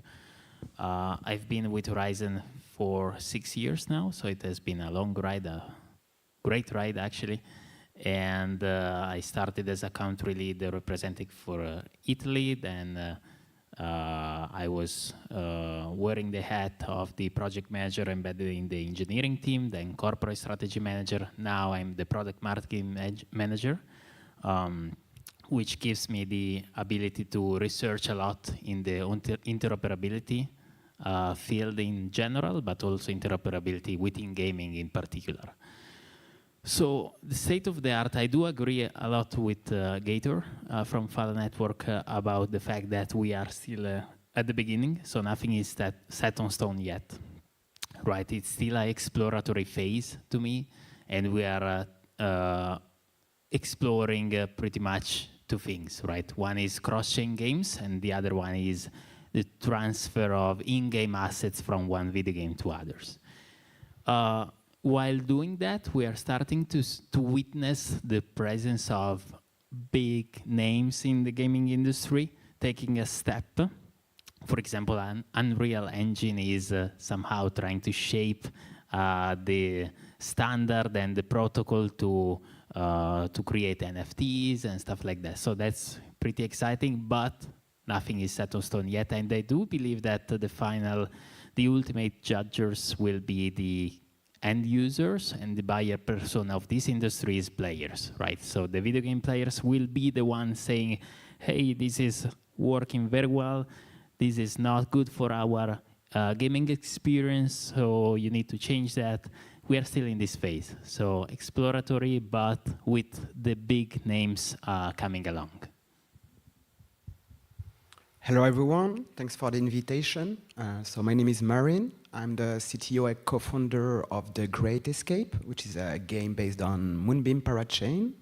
I've been a developer for 15 years and a gamer for a bit more, I would say. Super excited to talk about interoperability with you. My point of view on the current stage of interoperability is stage 0, I would say. It's a bit like trying to build cars before roads. While we still haven't such great games on the blockchain, we already want to connect them and create common standards, while blockchain are still barely talking to each other. So from my own opinion, we're building something quite interesting. Interoperability is the way to go. It's totally linked to the Web3 ideals, but in fact, you have technical and philosophical barriers that are going against the ideals of interoperability. So I will continue on what you just said. So for you, interoperability is not a good idea, or do we have some other things to fix? Is it what you're saying? No, I'm saying it's a great idea, but it's an ideal. And to achieve that, it will require that the industry players will commonly go towards the same direction. And in such a capitalistic environment, I doubt it will happen quite easily. I would like to ask Gator to react on that, as you're a big player. I'm totally agree with that. Even if we don't speak about blockchain, we've got some problem in the game industry. For example, if you are a PC gamer, how many launcher do you have? How many launcher do you have? 0 at this point, but I had 5 Yeah. when I had PC. I think I've got 5 or 6, yeah. So there is basic things to solve at the beginning. And after that, we can try to imagine, because we got to anticipate all the technology or what it will bring to the users and to the industry. But yeah, definitely it will be something huge. But first, we got to try to stay focused on the roots to create good interface, low latency, and good games. Yeah, Philip. Yeah, can I just add? I mean, I agree, and I think that the reason why we don't have interoperable games is not that blockchain is not there or whatever. I think that if developers wanted that and gamers wanted that, we could have had interoperable games 10 years ago. And I mean, as I said, the reason is not blockchain. Blockchain is not scaling or having different layer 1s or layer 2 or whatever. It makes not so much sense to have interoperable games from the developer's perspective and the capitalistic nature of the industry or the world. So yeah, I'm not sure how much blockchains and the blockchain technology can help there. So Thomas, the solution maybe that would be everybody using Tezos. You're free to try. We actually so as I said, like we already have some games on the network, and we are actively searching in this use case. Not strictly speaking, to be honest, in terms of interoperability, but starting from understanding what the blockchain can bring to the gamer experience and what can be the value in doing that. So it's still a lot of interesting question to answer. And Sean, I know Polkadot's ideology is really interconnecting things. So do you agree with what have been said, or do you have another view? No, I think that's, yeah, it's already been said that interoperability is still in its nascent stage. Blockchain games are also in its nascent stage, and interoperable games, it's a cool idea, but these two things have to sort of succeed first before you can now start to combine the two. Okay, and so this one for your neighbor, David. Then let's say there is a game that works very well on Ethereum, for example, and there is a community, and you want probably the game to migrate or be compatible at a new chain. So is it not just possible to offer to users the choice to own their whatever they have to own on Ethereum and something on another chain? So in the not too distant future, chains should be able to do attestations, which is to sign that something is the case and to come from a well-known signature. So for example, if you had your NFT marketplace on Ethereum, hopefully one day in the future, that NFT market could sign a payload saying, hey, at this date, this person owns this. And then you could safely pass it to the other chain without actually having to move the asset off. And this sort of allows you to do a sort of query response model or have a sort of updating signature, which sort of says, at this point in time, this is the state of the world, which would give you sort of cross-chain read access. And then when you do stuff like trading NFTs across different platforms, you effectively have to put it into a smart contract that acts like an escrow account.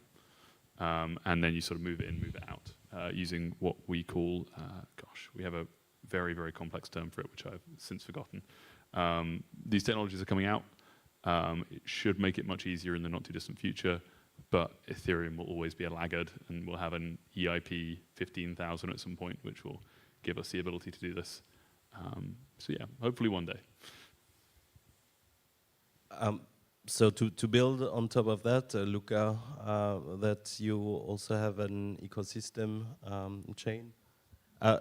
Is there an incentive from a blockchain builder to keep people in their ecosystem? So to not have interoperability, so this way the player don't leave and use some other token, other chains?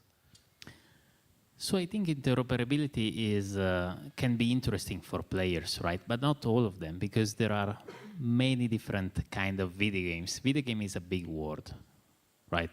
You can mean video game for PlayStation 5, you can refer to mobile games, browser games, casino, online game kind of games, and so on.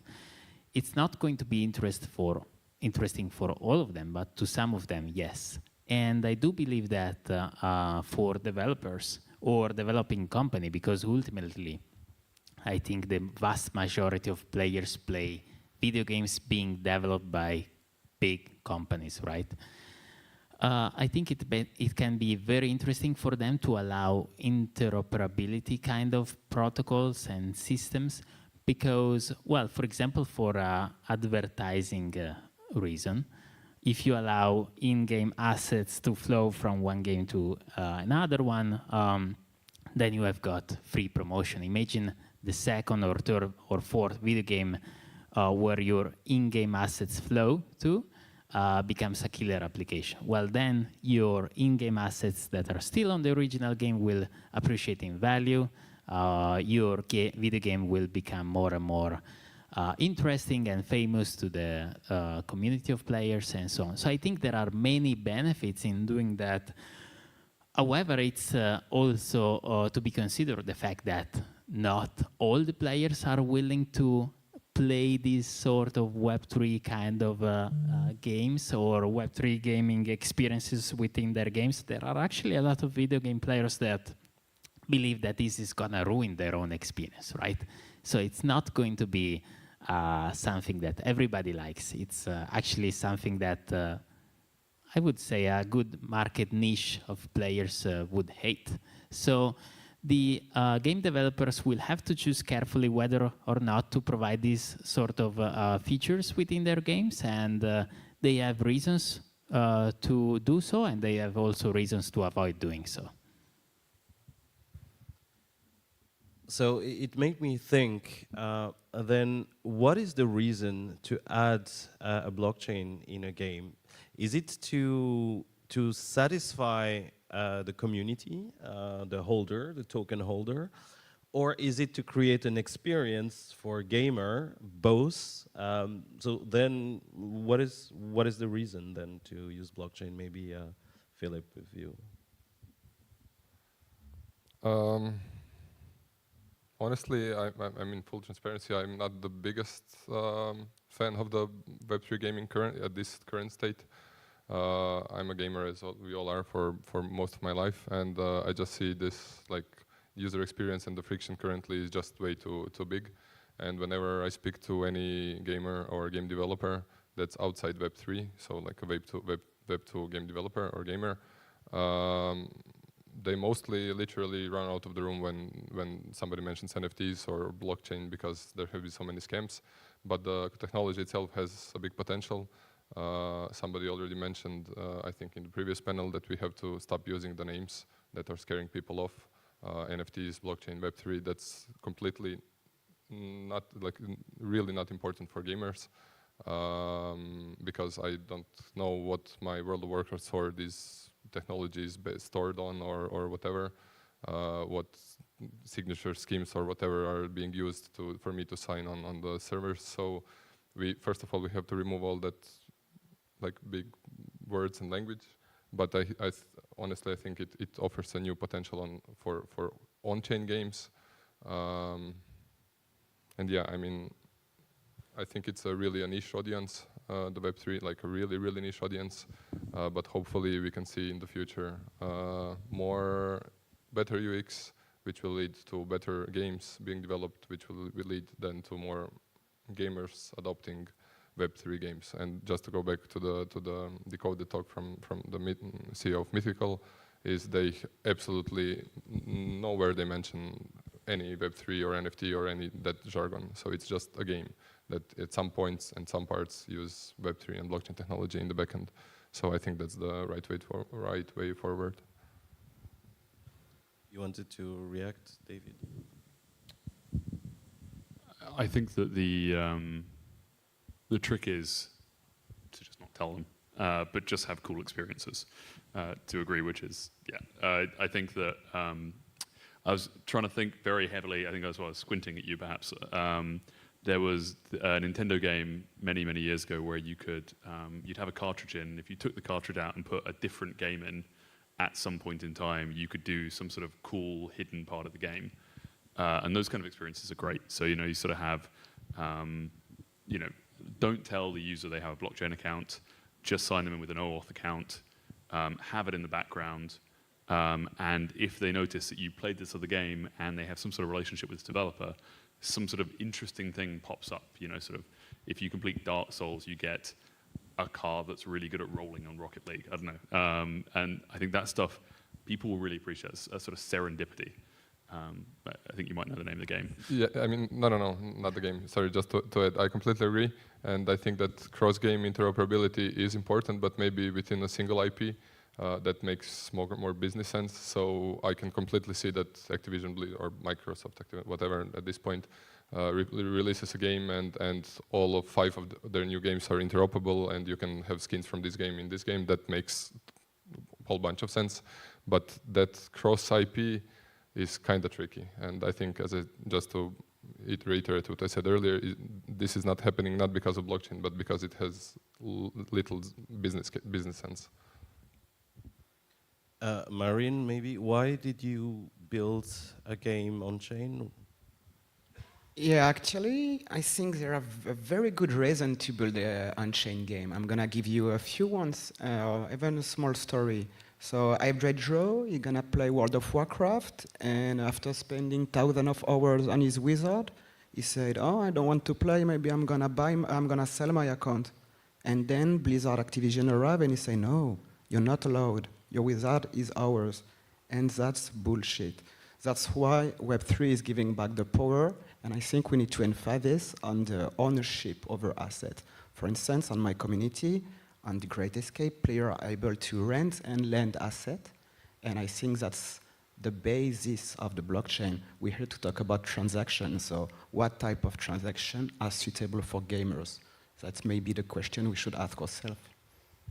I mean, I agree, and that's a good point, but that's not the selling point for a game. A gamer won't play a game only because if the game developer is whatever dies and their servers are dead, they can move on with their NFTs. That's not the selling point for a game. Selling point for a game is a good game experience, good whatever lore, good graphics, good mechanics, or whatever turns like you think is good. But me being able to, if Blizzard Entertainment at some point collapses, I can move my level 70 mage out of the ecosystem. That's not necessarily a reason for me to start playing the game.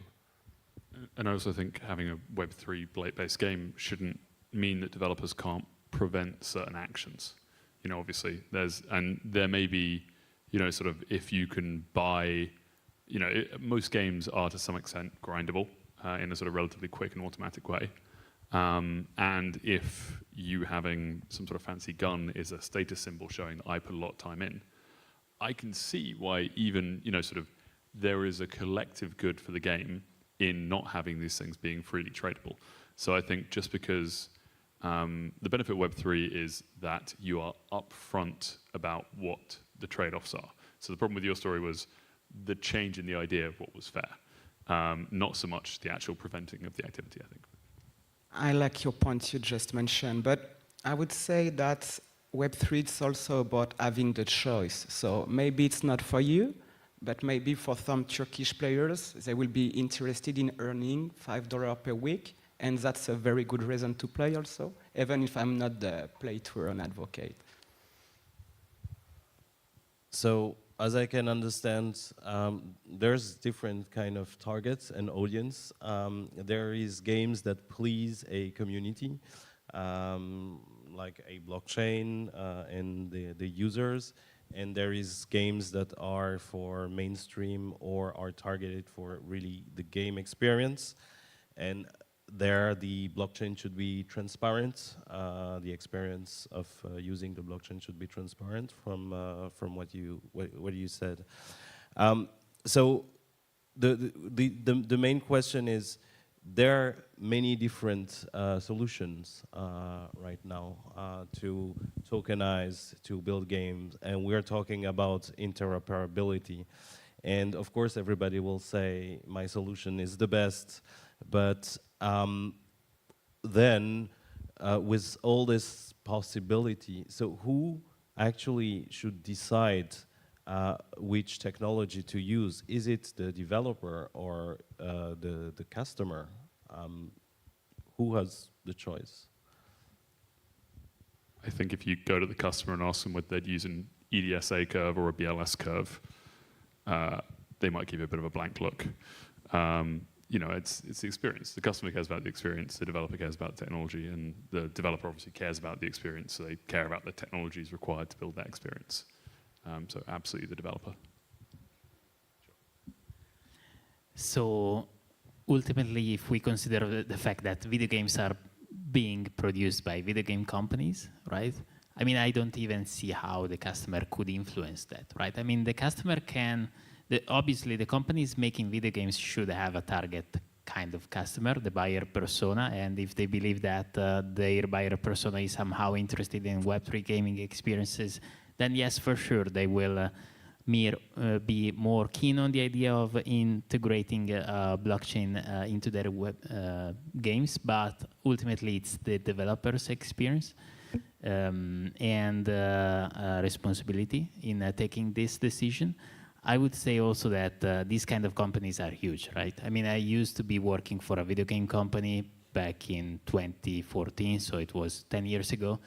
In Germany, it was 5,000 employees kind of company, so quite huge. We were building browser games because that was the era of browser games and then the beginning of mobile games. And we had all the traditional departments like HR, legal, compliance, whatever, finance, and so on. Plus the typical people that you would have in a video game company, like game producers, game designers, and so on. It's their responsibility to do so, and I hope they only integrate blockchain technology because it can actually make the player's experience better rather than to be able to claim they are integrating Web3 kind of experience within their games. I will share a personal experience with our game, Spells of Genesis. It was first built on Bitcoin. Then there was a movement player telling us you should move to Ethereum, it's cheaper and faster.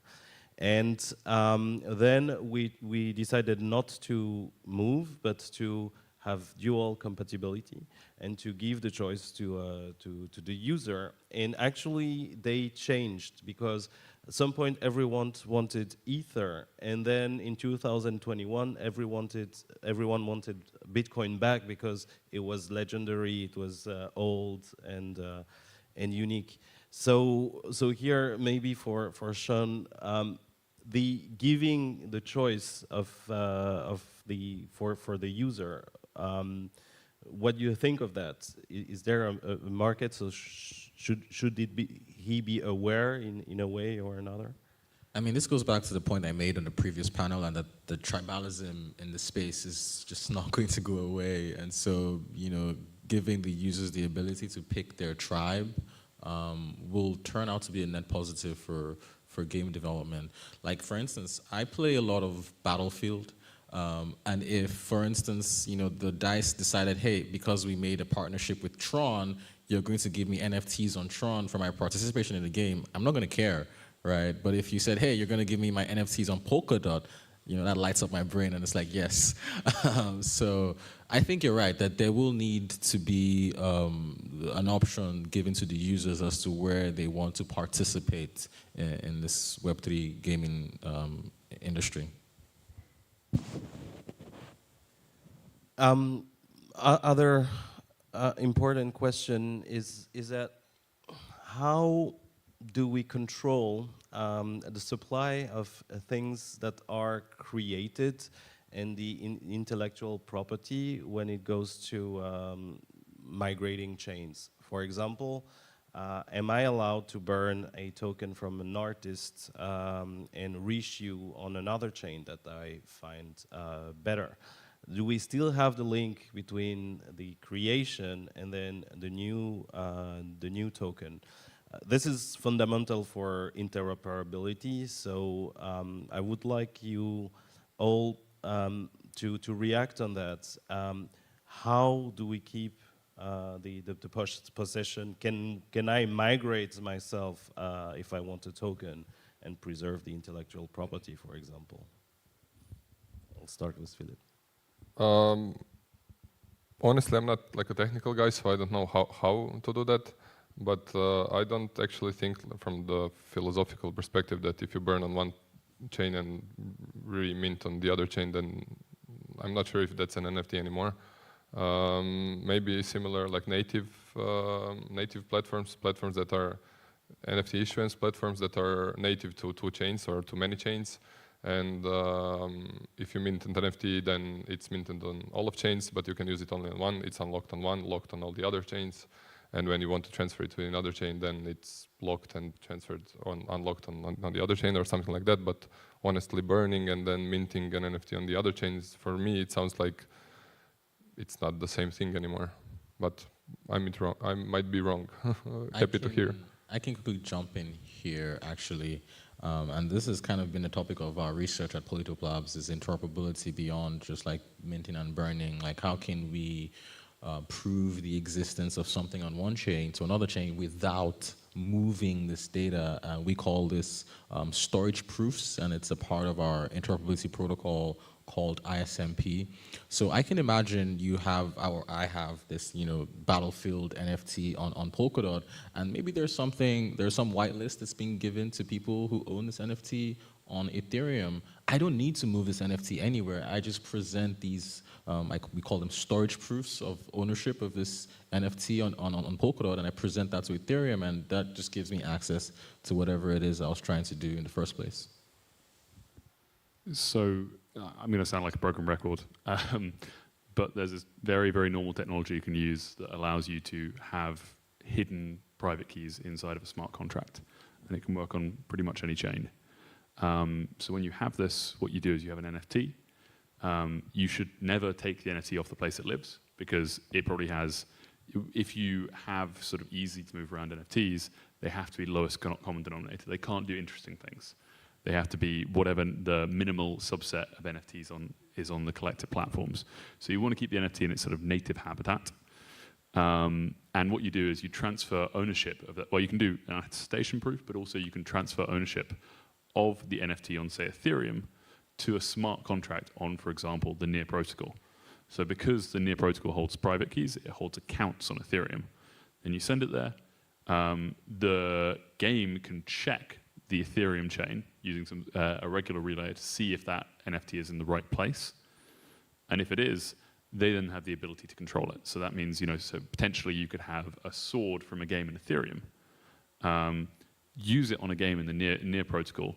You could break that sword in a rock, and the Near protocol smart contract could say, I am now going to burn this NFT, which is kind of interesting. So it's about giving control of your NFT, which lives in its native place, to a smart contract in another protocol. And that's how you do good interoperability, in my opinion. Yeah, I do agree that it's not a best practice to burn an NFT on a collection and remint it on another one. I mean, ultimately, you would destroy the value of that NFT. Imagine you have a Bored Ape Yacht Club 1, 2, 3, 4 item. You burn it, you recreate it on another collection, you have completely destroyed its value, and the new one that you have just minted will be seen just like a fake replica of it, right? So with no value. While that is technically possible for sure, and you can even port the metadata associated to that NFT with the newly created NFT on the newly created collection, because until some years ago that was not even possible, but now it is. It's not a good practice, I think, and I do agree with my neighbors here that it would be best to keep the original NFTs where it is on the original collection, and maybe using a bridging system like, for example, Axelar is another player that is building something similar, right, that allows you to keep it where it is, and thanks to the fact that it keeps synchronizing the asset within time, you can actually call it and use it in brackets on another somewhere else and use the NFT's capabilities somewhere else. That's, I think, a better practice. Is it the ultimately best practice? I'm not sure, but I do believe that thanks to the fact that protocols are trying to solve this issue right now, we will soon come to the point where this is not an issue anymore.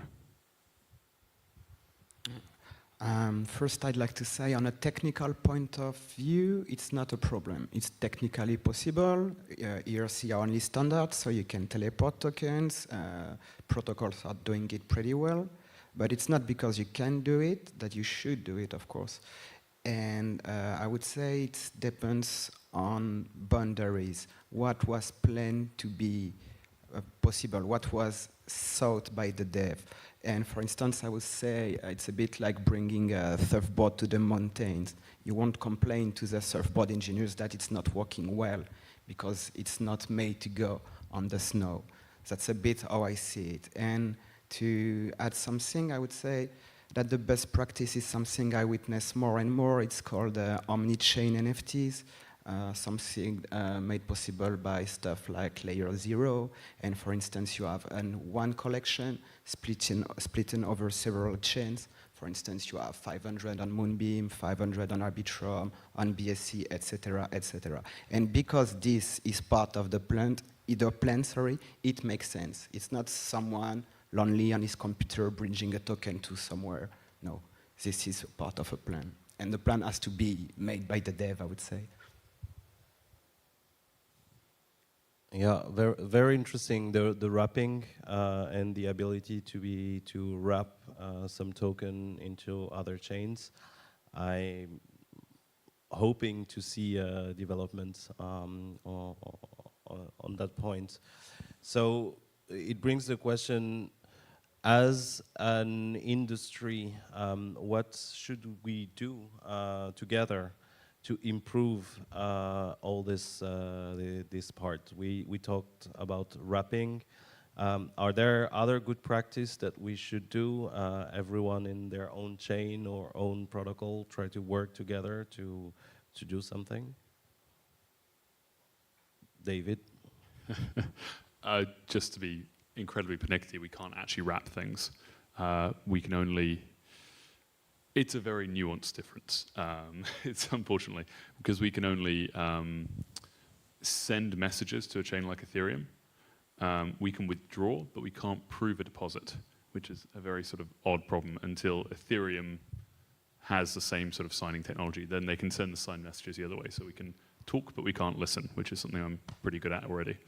Actually, going to disagree. You can actually listen through storage proofs. Yeah, or any like client. I guess I'm talking more in general. You can talk to any chain, but you have to write specific code in order to sort of receive the stuff back, which is... so yeah, wrapping makes sense, keeping its local place, allow a diversity of NFTs to grow. It's the best way of doing it. Sorry, that wasn't much of an answer. And Thomas, what are you doing to enable that or commit to do? So I can have a very technical answer in the sense that I think we have on Tezos, we have a primitive that is pretty interesting from this regard, which is called the ticket. So the ticket is probably a very bad name actually, but it's basically a primitive that allows you to create an object that you know cannot be duplicated and can be shared. So it can be kept or it can be given, but it cannot be duplicated. And the idea of tickets was basically to break this idea that you see of having one smart contract acting as a ledger, getting all the balances, but rather having a way for smart contracts to exchange assets in a safe way, in sense of non-duplicatability, non-forgeability, and things like that. And we have spent quite some effort at the Tezos protocol layer to enforce this property. So the smart contract language itself is supposedly preventing you to duplicate these things, and even if there is a bug in the interpreter of the smart contract language, which unfortunately happens, like there are bugs in software most of the time, we have a second layer, a more dynamic one that allows to detect forgery of tickets. And we could imagine potentially, and this is me guessing really, but we have this property of having the way to really give property of an asset from one smart contract to another, and we could imagine potentially having protocol standards, things like that, that could enable that at the blockchain level. But yeah, this would be another fit for the reasons that have been mentioned in terms of getting an answer back and things like that. It would be a challenge, and it's already a challenge for our layer 2 solution in the sense that these tickets we can send them to a smart rollup, so a layer 2 of Tezos, and it can be sent back. But one thing that can happen also is that you send a ticket to a smart rollup, and then for any reason on the smart rollup there is a bug, and the ticket is dropped. And from the perspective of the layer 1, there is no easy yet to know that this has been dropped. And so you would end up in a situation where the layer 1 thinks a ticket is owned by a smart rollup, and the smart rollup has forgotten that or something like that. And this is related to the fact that you don't have an easy way to get an answer, or at least you can lose some information with this asynchronous mechanism. So yeah, it's doomed to be challenging at least. Okay, pretty exciting to see how it evolved. Gator, what do you commit to do? That's a really good question, because I think that standardization is not always good or bad. That depends how you use it, but maybe we need some standardization for that, and it will come when I think the biggest company in video game will be associated with blockchain, and sometime the market will simply impose a standard. So I'm not... It will come from the market. I think, yeah. But some people need to have idea and like to ignite some... Okay. And Philip, you are building bridges already between EVM substrate and EVM. Are you thinking to also consider other chains? We are at some point. I mean, bridges are not the only thing we're building. Since this is the gaming panel, we are also building the gaming SDK, the marketplace, and then a lot like of the gaming related stuff. Just to add on the point about what needs to happen for this industry in the future, I think the sooner that we all, I mean, this is a really, really new industry, and every project, every game pretty much has their own standards and their own protocols, which kind of is not scalable. And probably there won't be one single protocol and one single standard to rule them all. Probably it will be a couple, but at least we should, the sooner that we, as industry leaders, come together on a table and agree on certain standards, that's better for the industry. At least that's my perspective. And I agree that soon a biggest maybe IP in the market will be a blockchain game. Not necessarily in a year or two, but soon. And that's what I'm looking forward to. Perfect, exciting stuff ahead. I think we are out of time. Do we have time for closing thoughts? Okay, so do you, if anybody of you have some closing thought or things you want to share about the topic? I have something to say. Looking at the age of the speakers, I guess you all remember pretty well Adobe Flash Player, installing the extension on your computer, enjoying pretty fun games.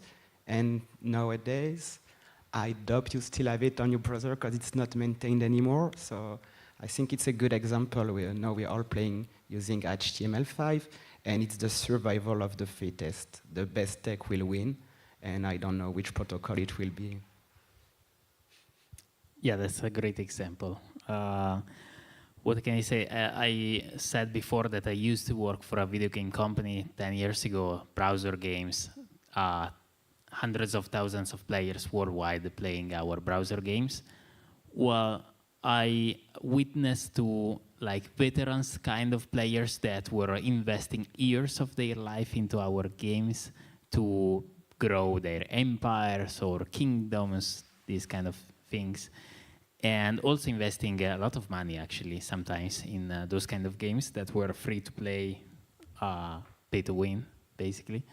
And after having invested so much time of their life and so much money, they were maybe transitioning to another game, right? Because after 5 years, for example, that's natural. That's the way it works. And the fact that they were losing completely their investment was something obviously not good to them, right? They were trying to sell illegally their account, which was obviously stopped by the company operations, and they were trying to, you know, rebuild their fame on the forums online when joining a new game, starting from level 0. I think that with interoperability with gaming, this is actually going to change a lot. This is actually going to benefit them a lot. Just to, you know, highlight a use case there, they will be able to bring with themselves the hardly achieved in-game achievements or certificates for having played so many hundreds of hours, thousands of hours, for having obtained that very rare dragon or stuff like that. So this is actually going to be very beneficial for them, as well as this will be appreciating the in-game assets they have hardly achieved and so on. So I do see so many use cases over there, maybe because I was a part of the industry itself, that I'm very, very bullish on this. Interoperability is, to me, one of the most interesting things, especially in gaming, and I just wanted to share that. And by the way, thank you for having us. It's a very great event that you have organized over here. Just like to say, somewhat irrelevantly, one of my side projects is a blockchain-hosted Flash portal where anyone can fork any Flash game, and they're very small and they live on the storage space in a blockchain. It's the perfect use case for blockchains. No, I think that blockchain games are going to happen not at all and then all at once is what I think.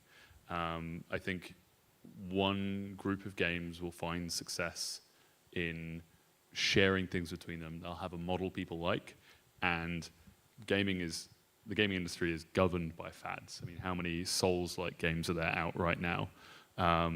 You'll have a couple of games who find the model that people love, people will love it, and they'll either everyone will try and build their own little worlds, or people will just try and jump into that world and get involved. And I think once it exists, people will wonder why we didn't do it sooner. And who knows when that'll happen, though. Any closing thoughts, Sean? If you want to build a game on Tezos, don't hesitate to reach out to us. Okay, I think they deserve a big round of applause. Thank you for our panelists. Thank you. Thanks a lot. Thank you very much. Nice. I'm sure Web3 gaming will pave the way to new cross-chain applications. Perfect. So we are reaching the end of this 3-day event. David is joining me on the stage. I think Gator should stay here. Thank you, guys. It was great. Yeah, yeah. Thank you. Thank you.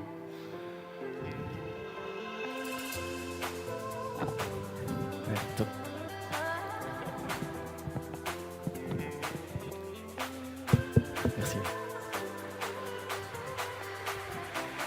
So this one is functioning good. Okay, so we close this main stage now with big thanks to all the speakers, also all the attendees that made this event a great success. Thanks a lot. Big thanks also to Harold, because Harold was here as a speaker. He comes from Belgium. Harold is entrepreneur in the blockchain area in Belgium. His company is named B Blockchain. Yeah. But he has also co-founded Wildchain. Wildchain is a blockchain hub that supports education and evangelization of blockchain in Belgium. And thanks to have joined us to animate this main stage. Thank you for the opportunity. Yeah. Thank you, guys. Something really important about next edition, you know, it's the second edition of ParisDOT.comm. Definitely, it will be impossible for us to organize a new one in the middle of July next year, because Olympic Games. It means impossible to people to join and Paris and to book some hostels. So I would say about ParisDOT.comm, the future is a surprise. But there will be a future to the ParisDOT.comm, maybe with another name, we don't know at the moment. I would also thanks, because it's important, all my ambassadors, because you know this event is organized by the Polkadot Francophonie community. So it means the group of ambassadors of Polkadot in the French-speaking countries. And Gator is here also because he supports a lot all the community, all the event we organize together. And we will also thanks all the ambassadors on the ninth stage, and maybe Gator, you could invite all the people to join the ninth stage, the ninth floor, sorry. Yeah, we can all meet up in the ninth floor to close this great event and to have a last part of networking together, because before we all get back to where we live. Thank you, everyone. I hope you enjoyed this, and see you later. Great.